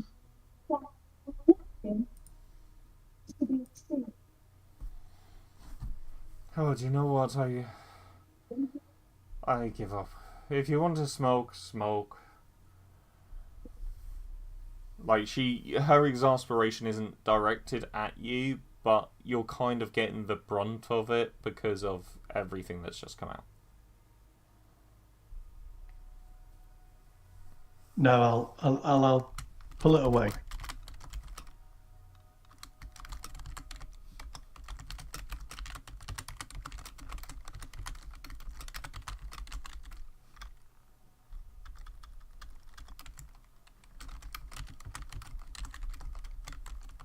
What are the rest of you thinking or doing at this moment in time?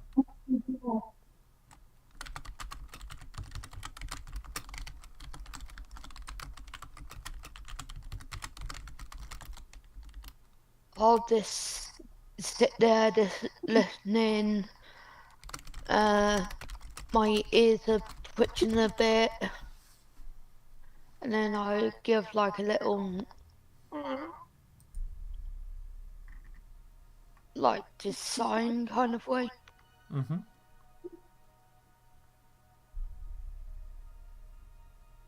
And then you see like a little tear come out at the same time. I'm basically looking around the house, just kind of seeing what I can see, if anything of interest, but also Sure, like thinking about what's just been told. Make me a perception check.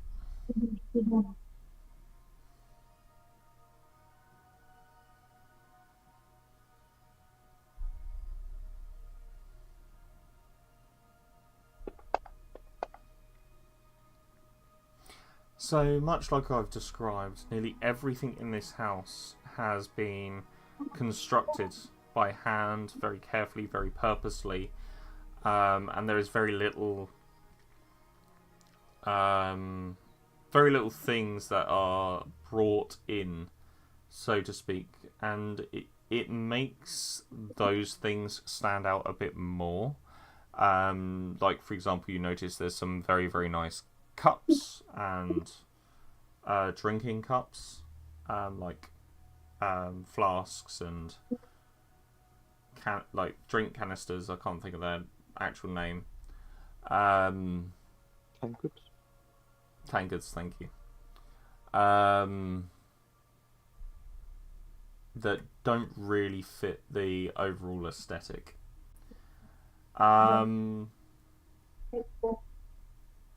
That's really all you can tell or note from what's around the house.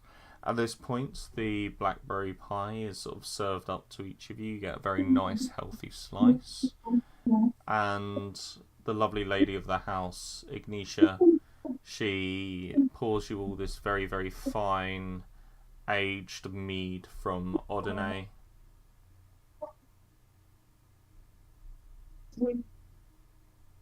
Look, I don't mind my husband making friends.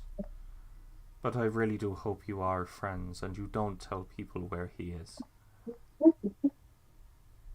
There are those who blame my husband for certain things that he had no control over, and he's done his time. He's paid his dues.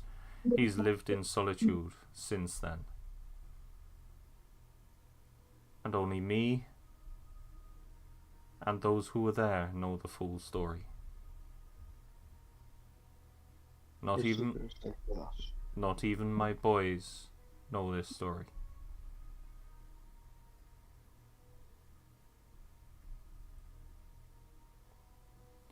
And she goes back to sort of wiping down the sides, clearing the kitchen for her husband. And he kind of pulls himself back into the chair.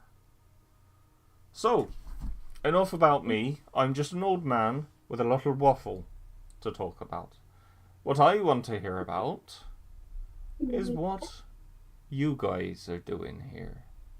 In Toronor, I mean. It's not exactly an easy place to find.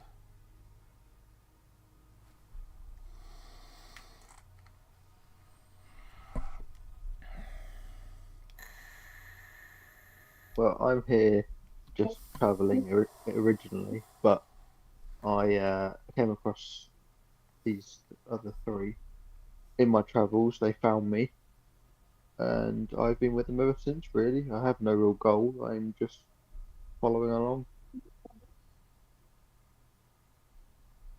Just following along, eh? Yeah, I explored for many years, and I just continue exploring just for some company now. Well, I tell you what, lad.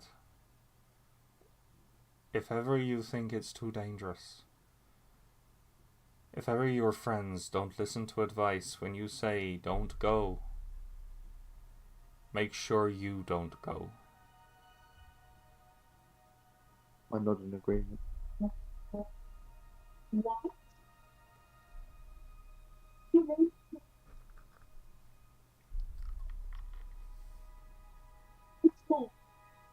I'll say that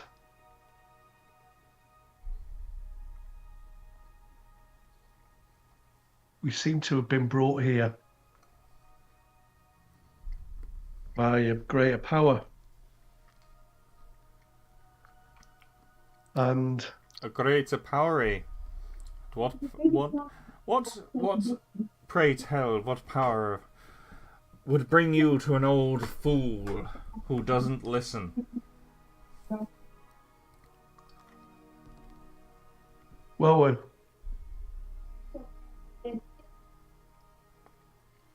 you're old but no fool. And it's a great mission that we need to take ourselves on. Something you might be interested in. His wife snaps her head round. Now don't you dare go getting him into anything. Don't you dare drag him into any trouble.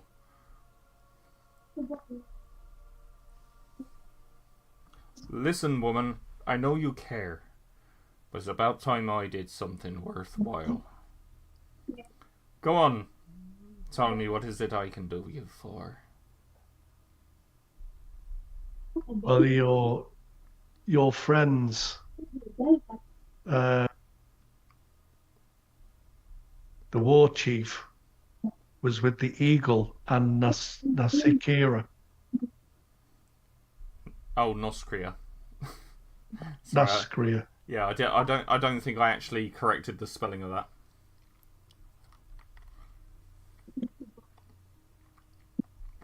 And we're looking to find help in getting rid of Crudan and his forces. Now They're enslaving the people of Matador. That is a fight worth taking. I never thought I'd hear the day when there were those brave enough to rise up against the dragons. Toronor's mayor might have no spine and pay the bastard every penny we earn.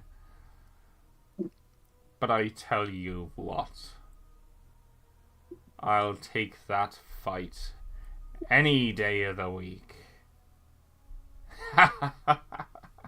And you see him pull at his leg. And he pulls the prosthetic off. I didn't think I'd ever get the chance to use this again. And you see him pick the leg up. He folds the knee joint to about a 90-degree angle, and then you hear a pop as it sort of folds all the way round, and you see a bolt come out of the end of what would be the thigh of the prosthetic. You didn't think an old man would always keep himself defenseless, did you? I'll be ready for the fight when it comes.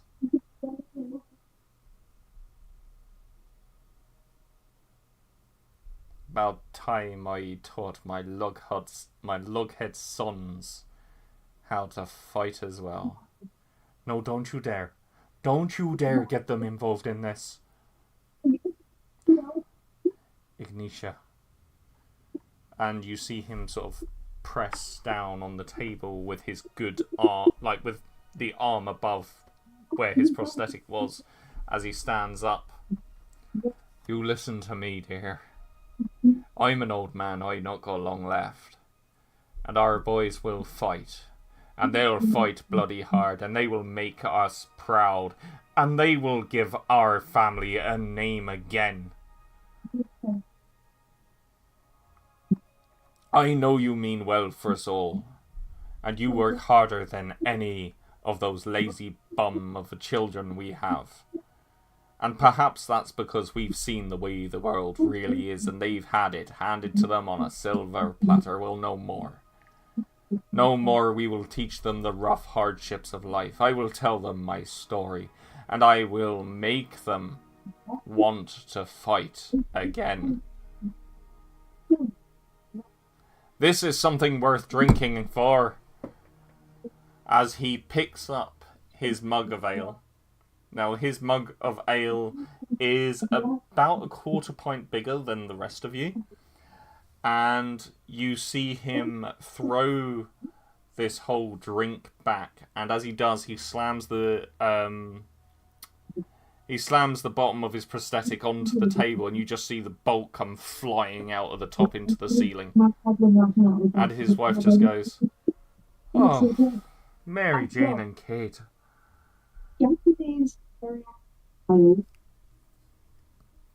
I suppose I'll be getting that down." And you see her get a small step ladder, put it up against the wall as she sort of starts to climb up to reach the bolt that's gone nearly all the way through the ceiling. As she looks down, "You lot, anything happens to them, I'm holding you responsible personally. Do you understand me? I have more than one rolling pin in this kitchen." As she says that, just again, me.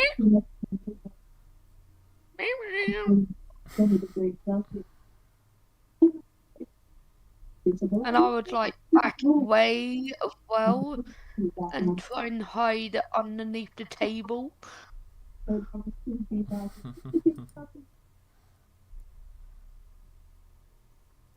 Oh, come out there. I'm not actually gonna hurt you. The old fool has been rattling on about war since we got here. Unfortunately, him and his friends were the only ones that thought it possible to try and take out the dragons.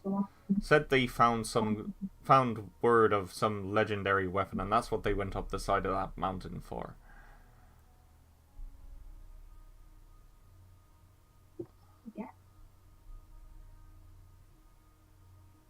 I will ask the Big Apple where he thinks we should start, and does he know much about the Ravens? The Ravens Guild. I know the Ravens Guild. They're not exactly your typical thieves, but they are still just as likely to cut your throat if you don't pay your dues to them when you owe them something. So as long as you keep your nose clean, you don't borrow from them, you don't take nothing from them, and you just offer your services to them, just make sure you pay them more than they give you, is what I'm saying. And is there any of their guild here in Toronor? You only find the Ravens Guild in Meranzia. At least that's where their hideout that I'm aware of is. A little bit further north of here, I'm afraid. But I would definitely recommend you pay a visit to a few people here in Toronor too.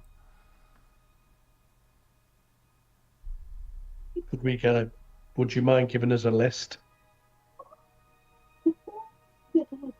I can give you a list. Well,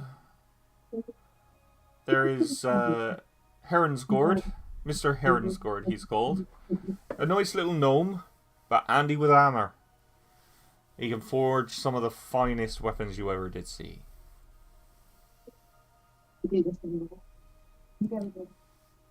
Canstiberus.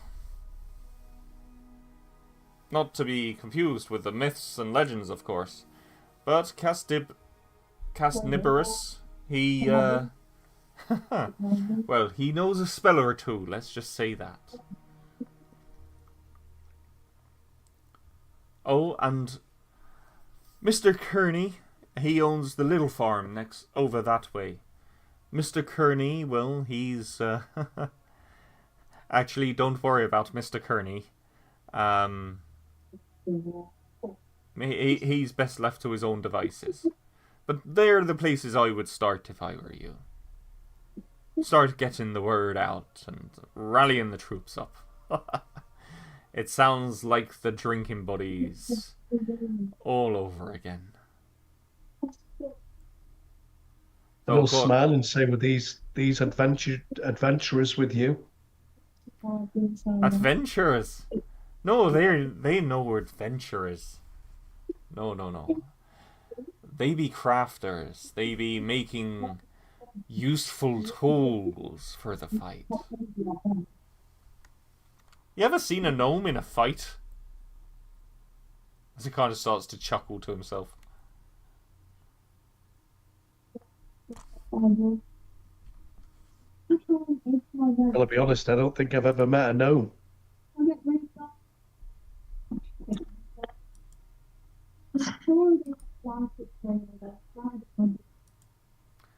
You never met a gnome?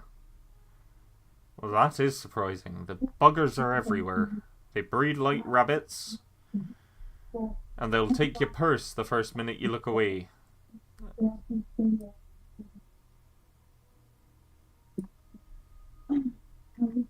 Genevieve's trying to say something, by the way. I can't quite hear her properly. No, I think that's just background noise. Oh, is it? Okay.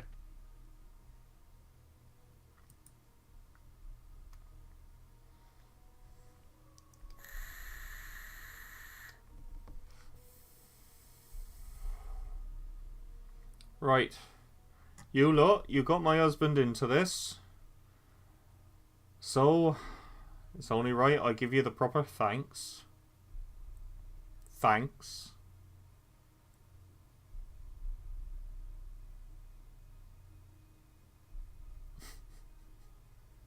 You're welcome. She was being grossly sarcastic. Well, I'm a hedgehog. I don't understand sarcasm. Love that. But she does give you all a couple of pies to take on your journeys, and a bag of smoked ham. And you see good old Appleworth look at this bag of ham. Excuse me, madam. I just freshly smoked that not a week ago. Aye, you smoked that just a week ago. And I've only just baked these pies, and you already invited people to come and eat it. So I'm giving them something that you made. Alright? Yes, ma'am. Look, you lot, I think I'm in enough trouble here. I gotta be careful with what I says now. And I'll ask him if we need his help or his advice. How would we get in touch with him? Find Chief Hakatan and the Eagle and tell him to light those beacons that we set up all those years ago. Once upon a time there was no heart for fighting for what we deserved. And now the tides are finally turning.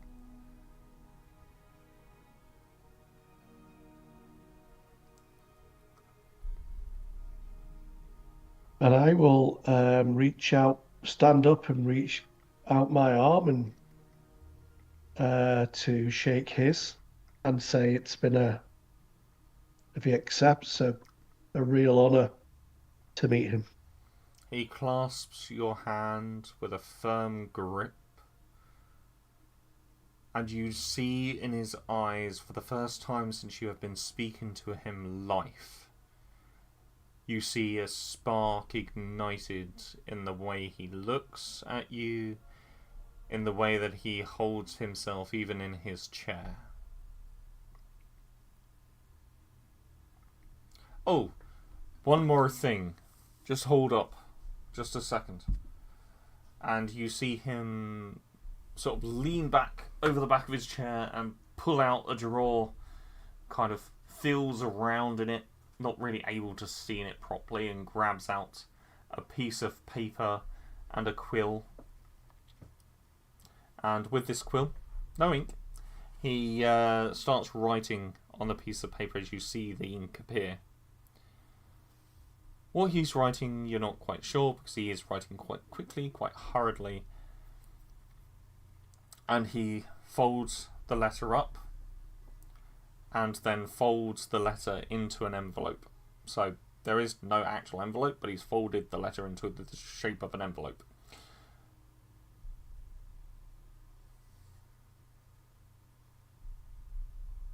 If you could see, if you happen, when you go up north, because I believe he's still in the Isle of Matador. He left Brokendale some years ago, from what I heard. But if he is in Matador, give this to the artificer. Excuse me. Love wind mid-sentence. Give this to the artificer, Serendor. You can't miss him. He's a high elf with a bloody great pair of I don't know what that he wears around his face. But give that to him. It's a blueprint I've been working on for some time. Now I don't have the blueprints with me no more because I never thought this day would come. But the instructions are on here, and if he can make this and deliver it to me, I'll be fighting that battlefield alongside you.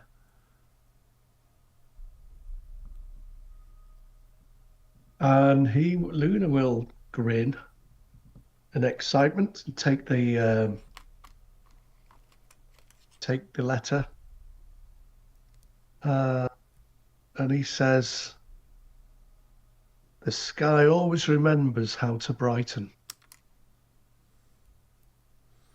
Aye, and the fire always remembers the ashes it leaves behind. and no more shall ash dust our land.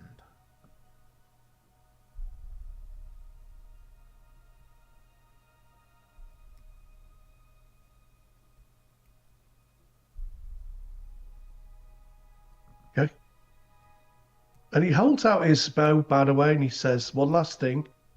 What does the inscriptions mean?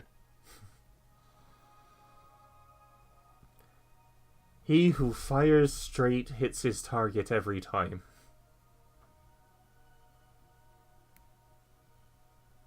And he says, I thought so. Thank you.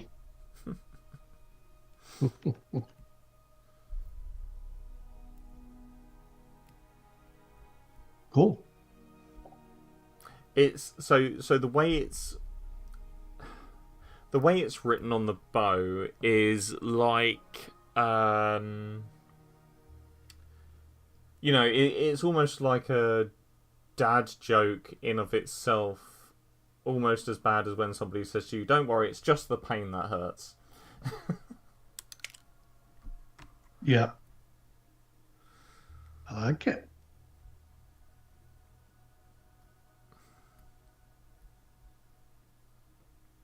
Right. I hope your bellies be full and your hearts be kind. I've got some training to get in with my boys. Enjoy Toronor. There's plenty to see, plenty to do, and plenty people that will join you from here.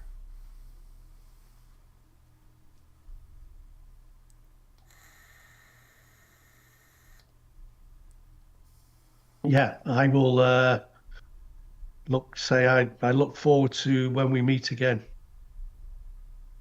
And he says thank you to his wife and leaves. I also say thank you. Thank you for the food and thank you for the stories.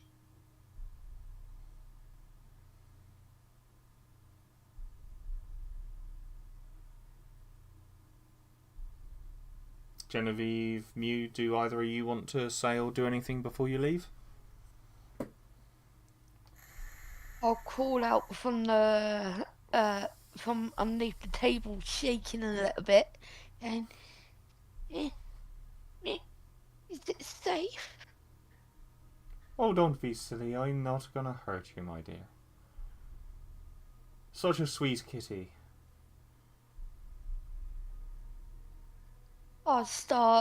When I hear that, I start purring. And go, oh, thank you, ma'am. I was afraid that you were gonna throw something at us. That's why I hid underneath your table. But I'm glad you didn't.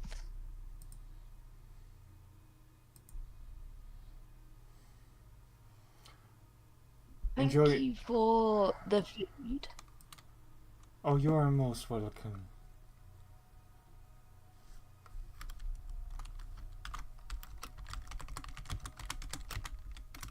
Then I'll just bow my head and then just keep on purring.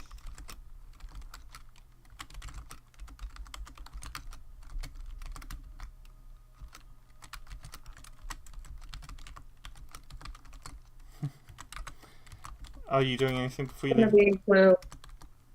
Genevieve will thank for the food and the pie. She will bow before making her exit.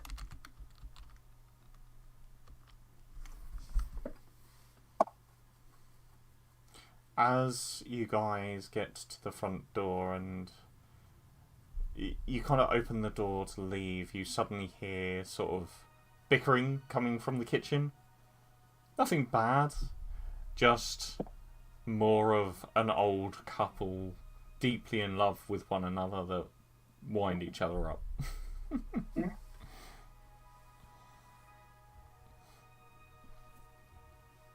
So you leave the building, and I assume you're going to walk towards the village square? Yeah. Yep. So you get to the edge of the farmland. As you do, you see a man in a black and white robe that is sort of half covering the top of their forehead, and you notice the symbol of the gavel hanging around his neck. He looks at you all and he goes, "Oh, hello. We wasn't informed that any new arrivals were coming to our village.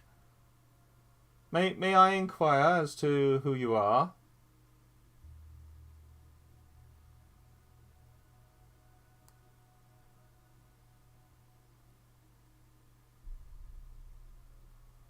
Come now, this isn't a rhetorical question, that is, unless you're suffering with amnesia, which I really hope is not the case. Genevieve will step forward and say, "Good morrow, kind sir. My name is Eve. Pleasure to be in your company." Yes, well, whether it is a pleasure or not shall remain to be seen. And well, what is your name? The tall one right there. And he'll nod, and he'll say, Luna. Luna var Nightswall of Sanctuary. And you see him scribbling down these names on a wooden chip board that is held together with bits of string and loose nails and a piece of paper sort of slapped on top. And you, little spiny one.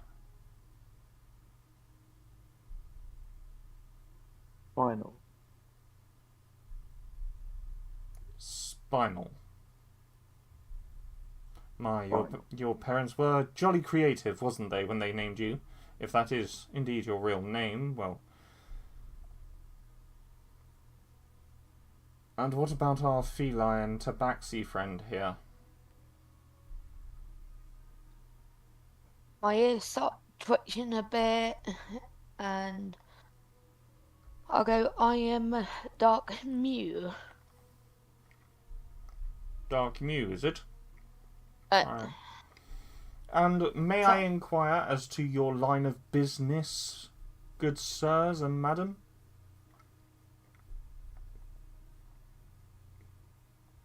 Luna will say, easy now. My friends and I are only passing through. Not looking to pass any judgment. No, well, that is sort of my job, to know exactly the comings and goings and to determine any threats to our village. I am And he nods. I am Councillor Maroon. It would be good to remember it. So I will ask again.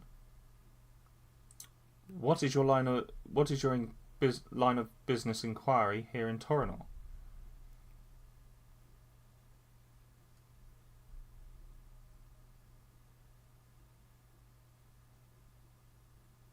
And I'll look at Genevieve.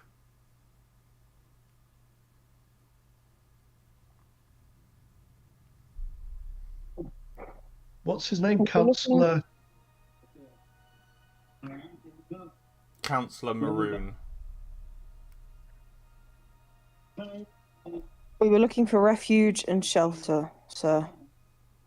We have been advised that we should keep heading, and we have been given directions to the closest place to get this. We were just passing through. We mean no harm. We mean no foul. We apologise for the startled nature of our visit and for not informing you thus far. But I can, and she'll put her hand on her chest, but I can assure you, sir, we are just looking to pass through to get to our destination. And she will sort of bow her head to him.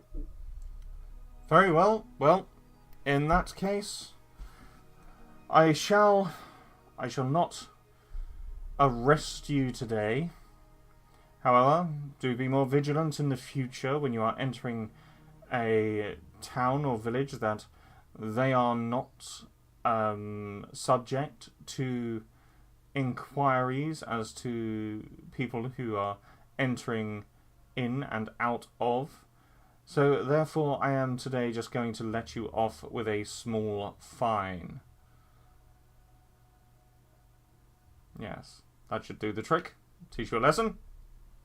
And you see him scrawl something down on a piece of paper, rips it off, and fairly aggressively thrusts it into the chest of Genevieve's armour.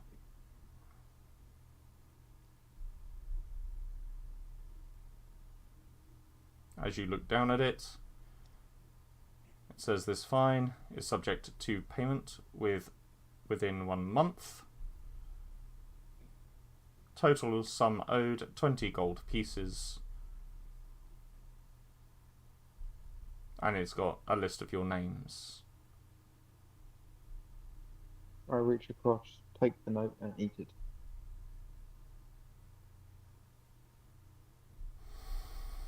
Are you sure? Yes. No, out of disrespect, because I'm hungry. And at that,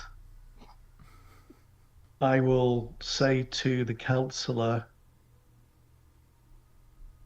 I mean, he'd already started walking back towards the farmhouses. Like, he was crossing your path and saw you, so he had to stop. And when he sort of thrust it into Genevieve's chest, he started to walk past. He can still be called back if you want to call him back.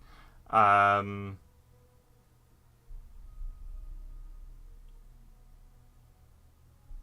No. Okay. Yeah, let him be. Very well. So you eat your fine. Yes. Very well. Does Lunavar still have Detect Magic up?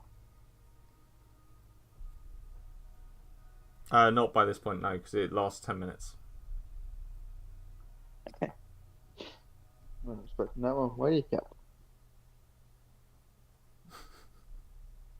And I will say to the group we should maybe find some lodgings. And then maybe find some crafters. And his face looks quite excited at that prospect. Genevieve will agree. He will say, shall we keep on moving out of this place, or shall we stay for some refuge here? So you might have missed it, Genevieve, but there's 3 or 4 other characters that we shouldn't meet. Oh, And okay. it seems like the crafters. So it'd be good if we stayed here. Is my Okay. vote anyway. But Yeah, no, that's fine. Sorry, I missed that bit. it's okay.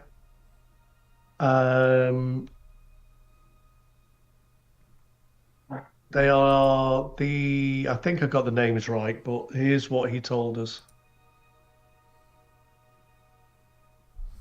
This sounds like a weaponsmith, a spell weaver of some type, and Mr. Kearney, who maybe we should leave alone, and they are specialized crafters.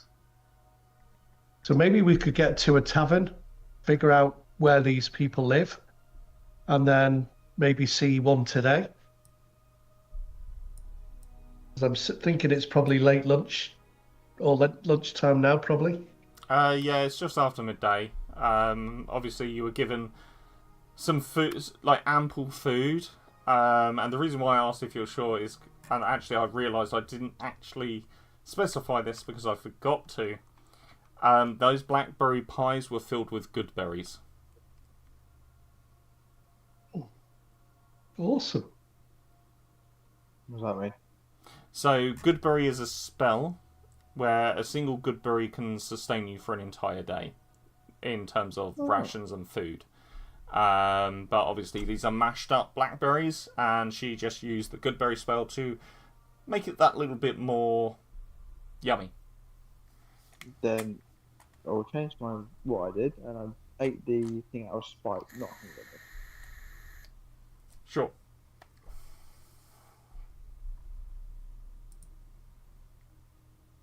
So, does that give us anything in particular, or not really? Does what give anything in particular? Sorry. That's okay. So, if there's a commoner around or somebody we can see, I'd like to ask directions, or is a tavern obvious here? Oh, there's an obvious tavern. I'm just getting the full map up on my end. If I can find where I've saved it. We can get the idea if you don't have it, but Yeah, I just want to make sure I'm giving you the right information for it. That's what I mean. There we go. Hopefully it'll load on my screen, because again, I don't have the exported map file yet because I was still working on it. I just hope it loads. It might not load. But anyway, the tavern here is relatively large for a tavern of a village. You can see there's... Oh, we're loading in slowly. You can see there's a couple of floors. It's connected to... there we go. Right. See if I'll stream this to you guys as well, so you can see exactly what I'm talking about when I can find it. Was I thinking of the wrong thing? Yes, I was. Just make sure. Oh no, it's a fairly large tavern for the size of the village.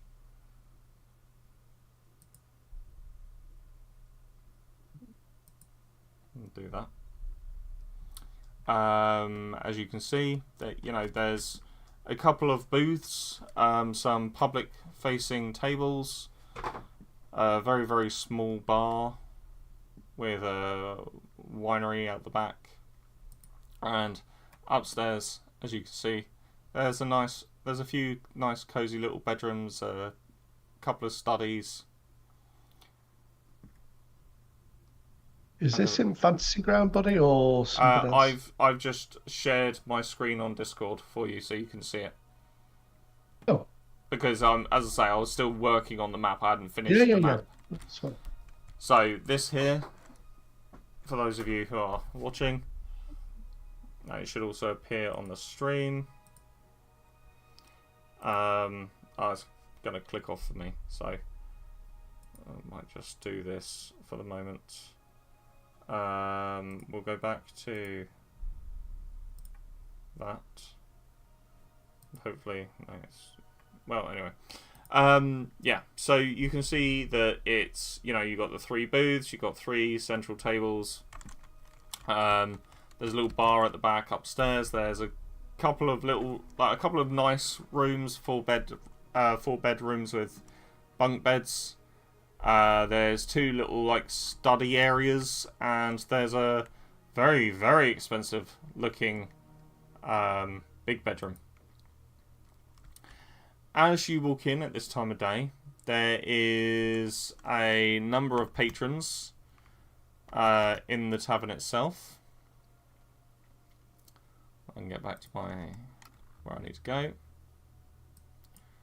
And it does feel like a small village tavern that is just coming to the end of the midday lunch.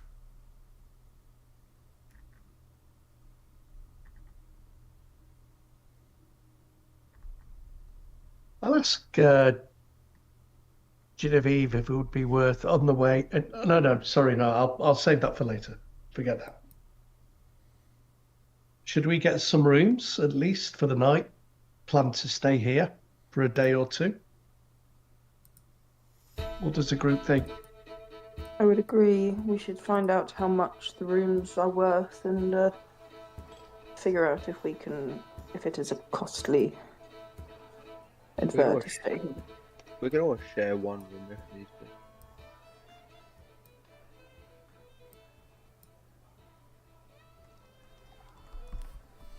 So you go in and you see behind the bar is a rather flamboyant individual. He is a human that is wearing this sort of almost bardic outfit. It's sort of very puffy. It's got the pinstriped sleeves, bright purple, thick, bold stripes up and down the centre of his vest, and wearing a nice pair of pinstripe trousers with a small little metal chain that runs from his waist all the way down to the sort of knee joint of his leg, and it's sort of attached to the trousers itself. And as you approach, you can see that he's got this almost purple hue to his naturally dark brown hair.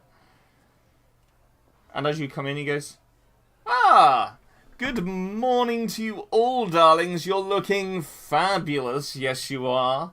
Welcome to our very little establishment. I'll have you know we are the best around because we are the only one around. You won't get any finer beds, any finer cuisine, or any finer ale from around here. At least I hope not. If there is other people that are beating me, then darlings, please do tell me so I can drive them out of business." No, seriously, do tell me. I don't earn a lot here. How can I be of assistance?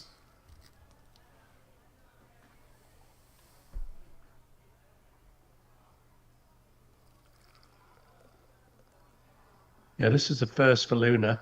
And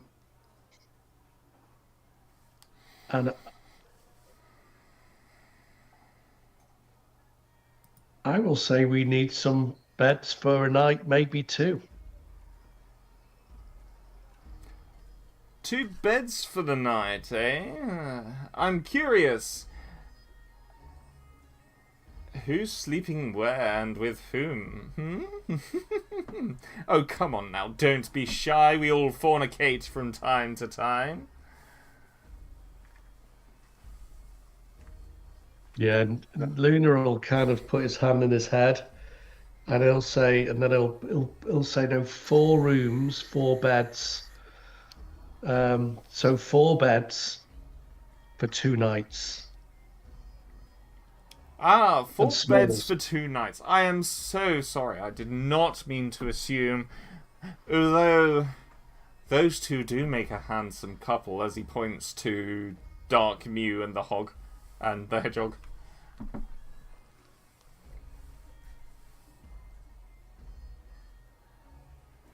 I do, of course, jest. Please, don't let my my personality ruin your night. I shall leave it there for you. 4 rooms, was it? Yes, of course, darlings. Well, I'll tell you what I will do. I will throw in our special deal. We call it the bed and breakfast deal. You can stay the night and have breakfast on the house. How does that say? How does that sound? Sounds good to me.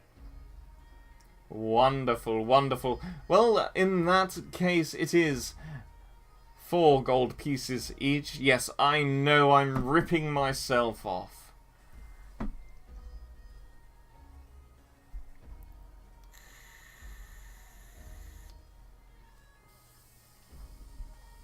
I hand over Um, gold pieces.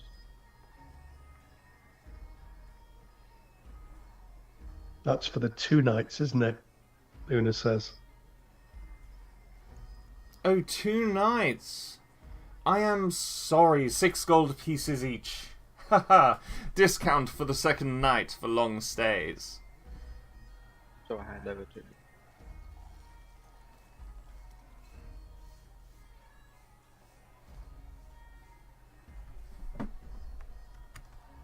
Do you have twin rooms at all?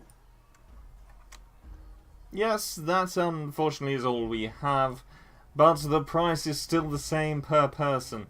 You're lucky. Some people, my darlings, when they come in by themselves, and I have to bunk them up with a stranger. It can get a little bit messy from time to time, but don't worry. All things are safe in my house. So for each person, and so for two in a twin room, so 2 rooms for the 4 of us, you're saying it would be 24 gold pieces. Yes, darling, and as I said, I know I'm ripping myself off.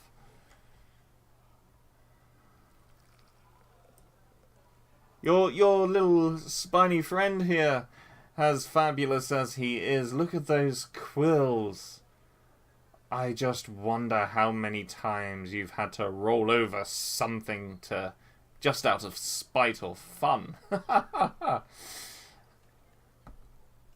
He knows a good deal when he sees one, which is why he's already paid me for his room, his bed at least. I mean, I normally sleep in the dirt, so anything's better than that. Oh no, we can't have you sleeping in the dirt. Just 'cause you look like one doesn't mean you have to live like an animal, my darling. Did I notice any out of character? Did Luna notice any kind of land outside it where he could pitch a tent? You could risk pitching a tent in the forest, which is obviously in sort of the farmlands and private land. But there was nothing outside of the tavern. Not directly outside, no. The village, as I say, the village itself is a lot more populated than it appears.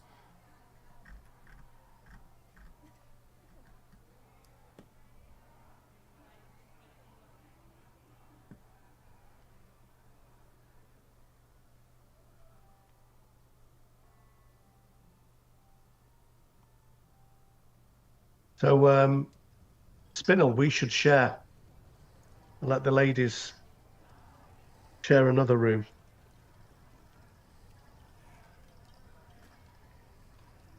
Yeah. I'm happy. I'll probably end up sleeping on the floor anyway. I'll give my 6 gold pieces to the landlord and wait till he takes the money, and then when he does, I'm going to kind of grab his hand and say that if I find out this was the wrong price,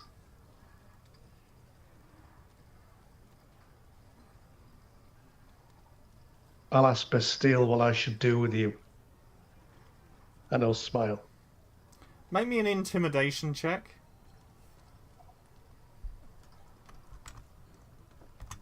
Not had one of these in this campaign yet, I don't think. Not yet.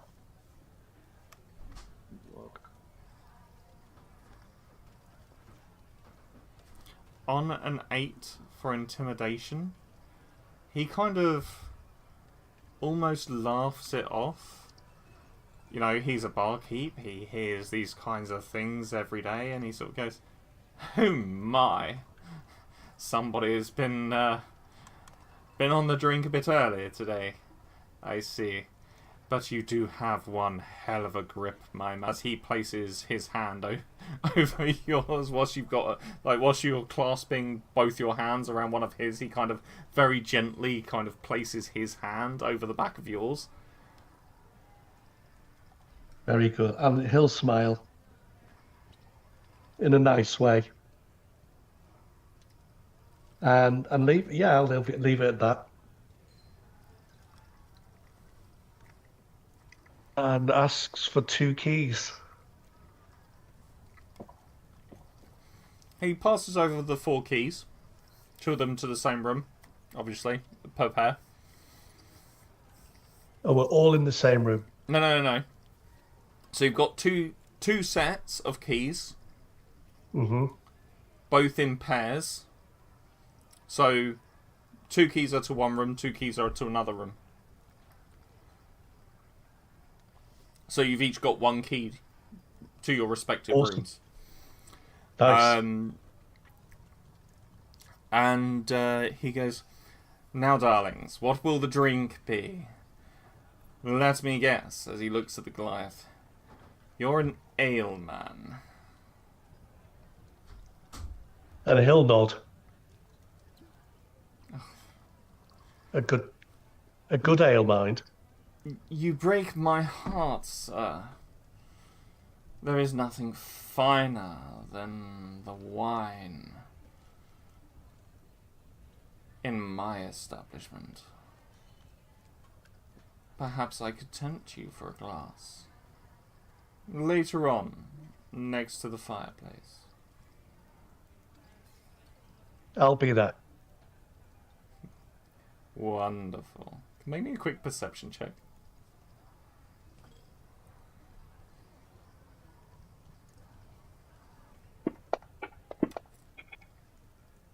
There is no fireplace down in this part of the tavern.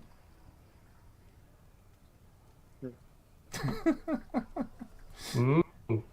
He Cheeky. he pours you a nice strong dark ale, and what would the rest of you like? I'm sorry, excuse my poor manners. I did not mean to see through you. It was just hard to see past him. I'll have something fruity.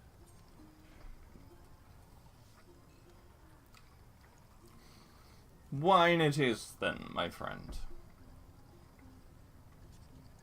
And for you, my lady knight.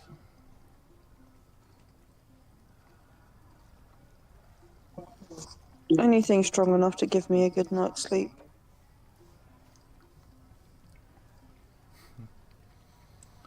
Has it been a hard road, my darling?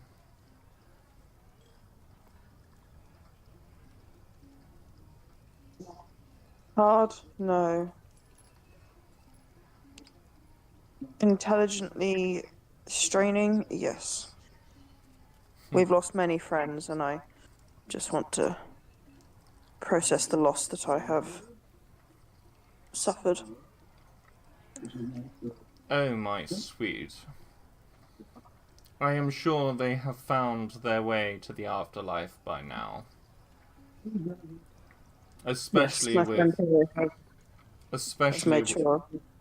Sorry. I was Especially... just saying, my friend has made sure of that, and she'll look at Lunabar. I was about to say, especially with such a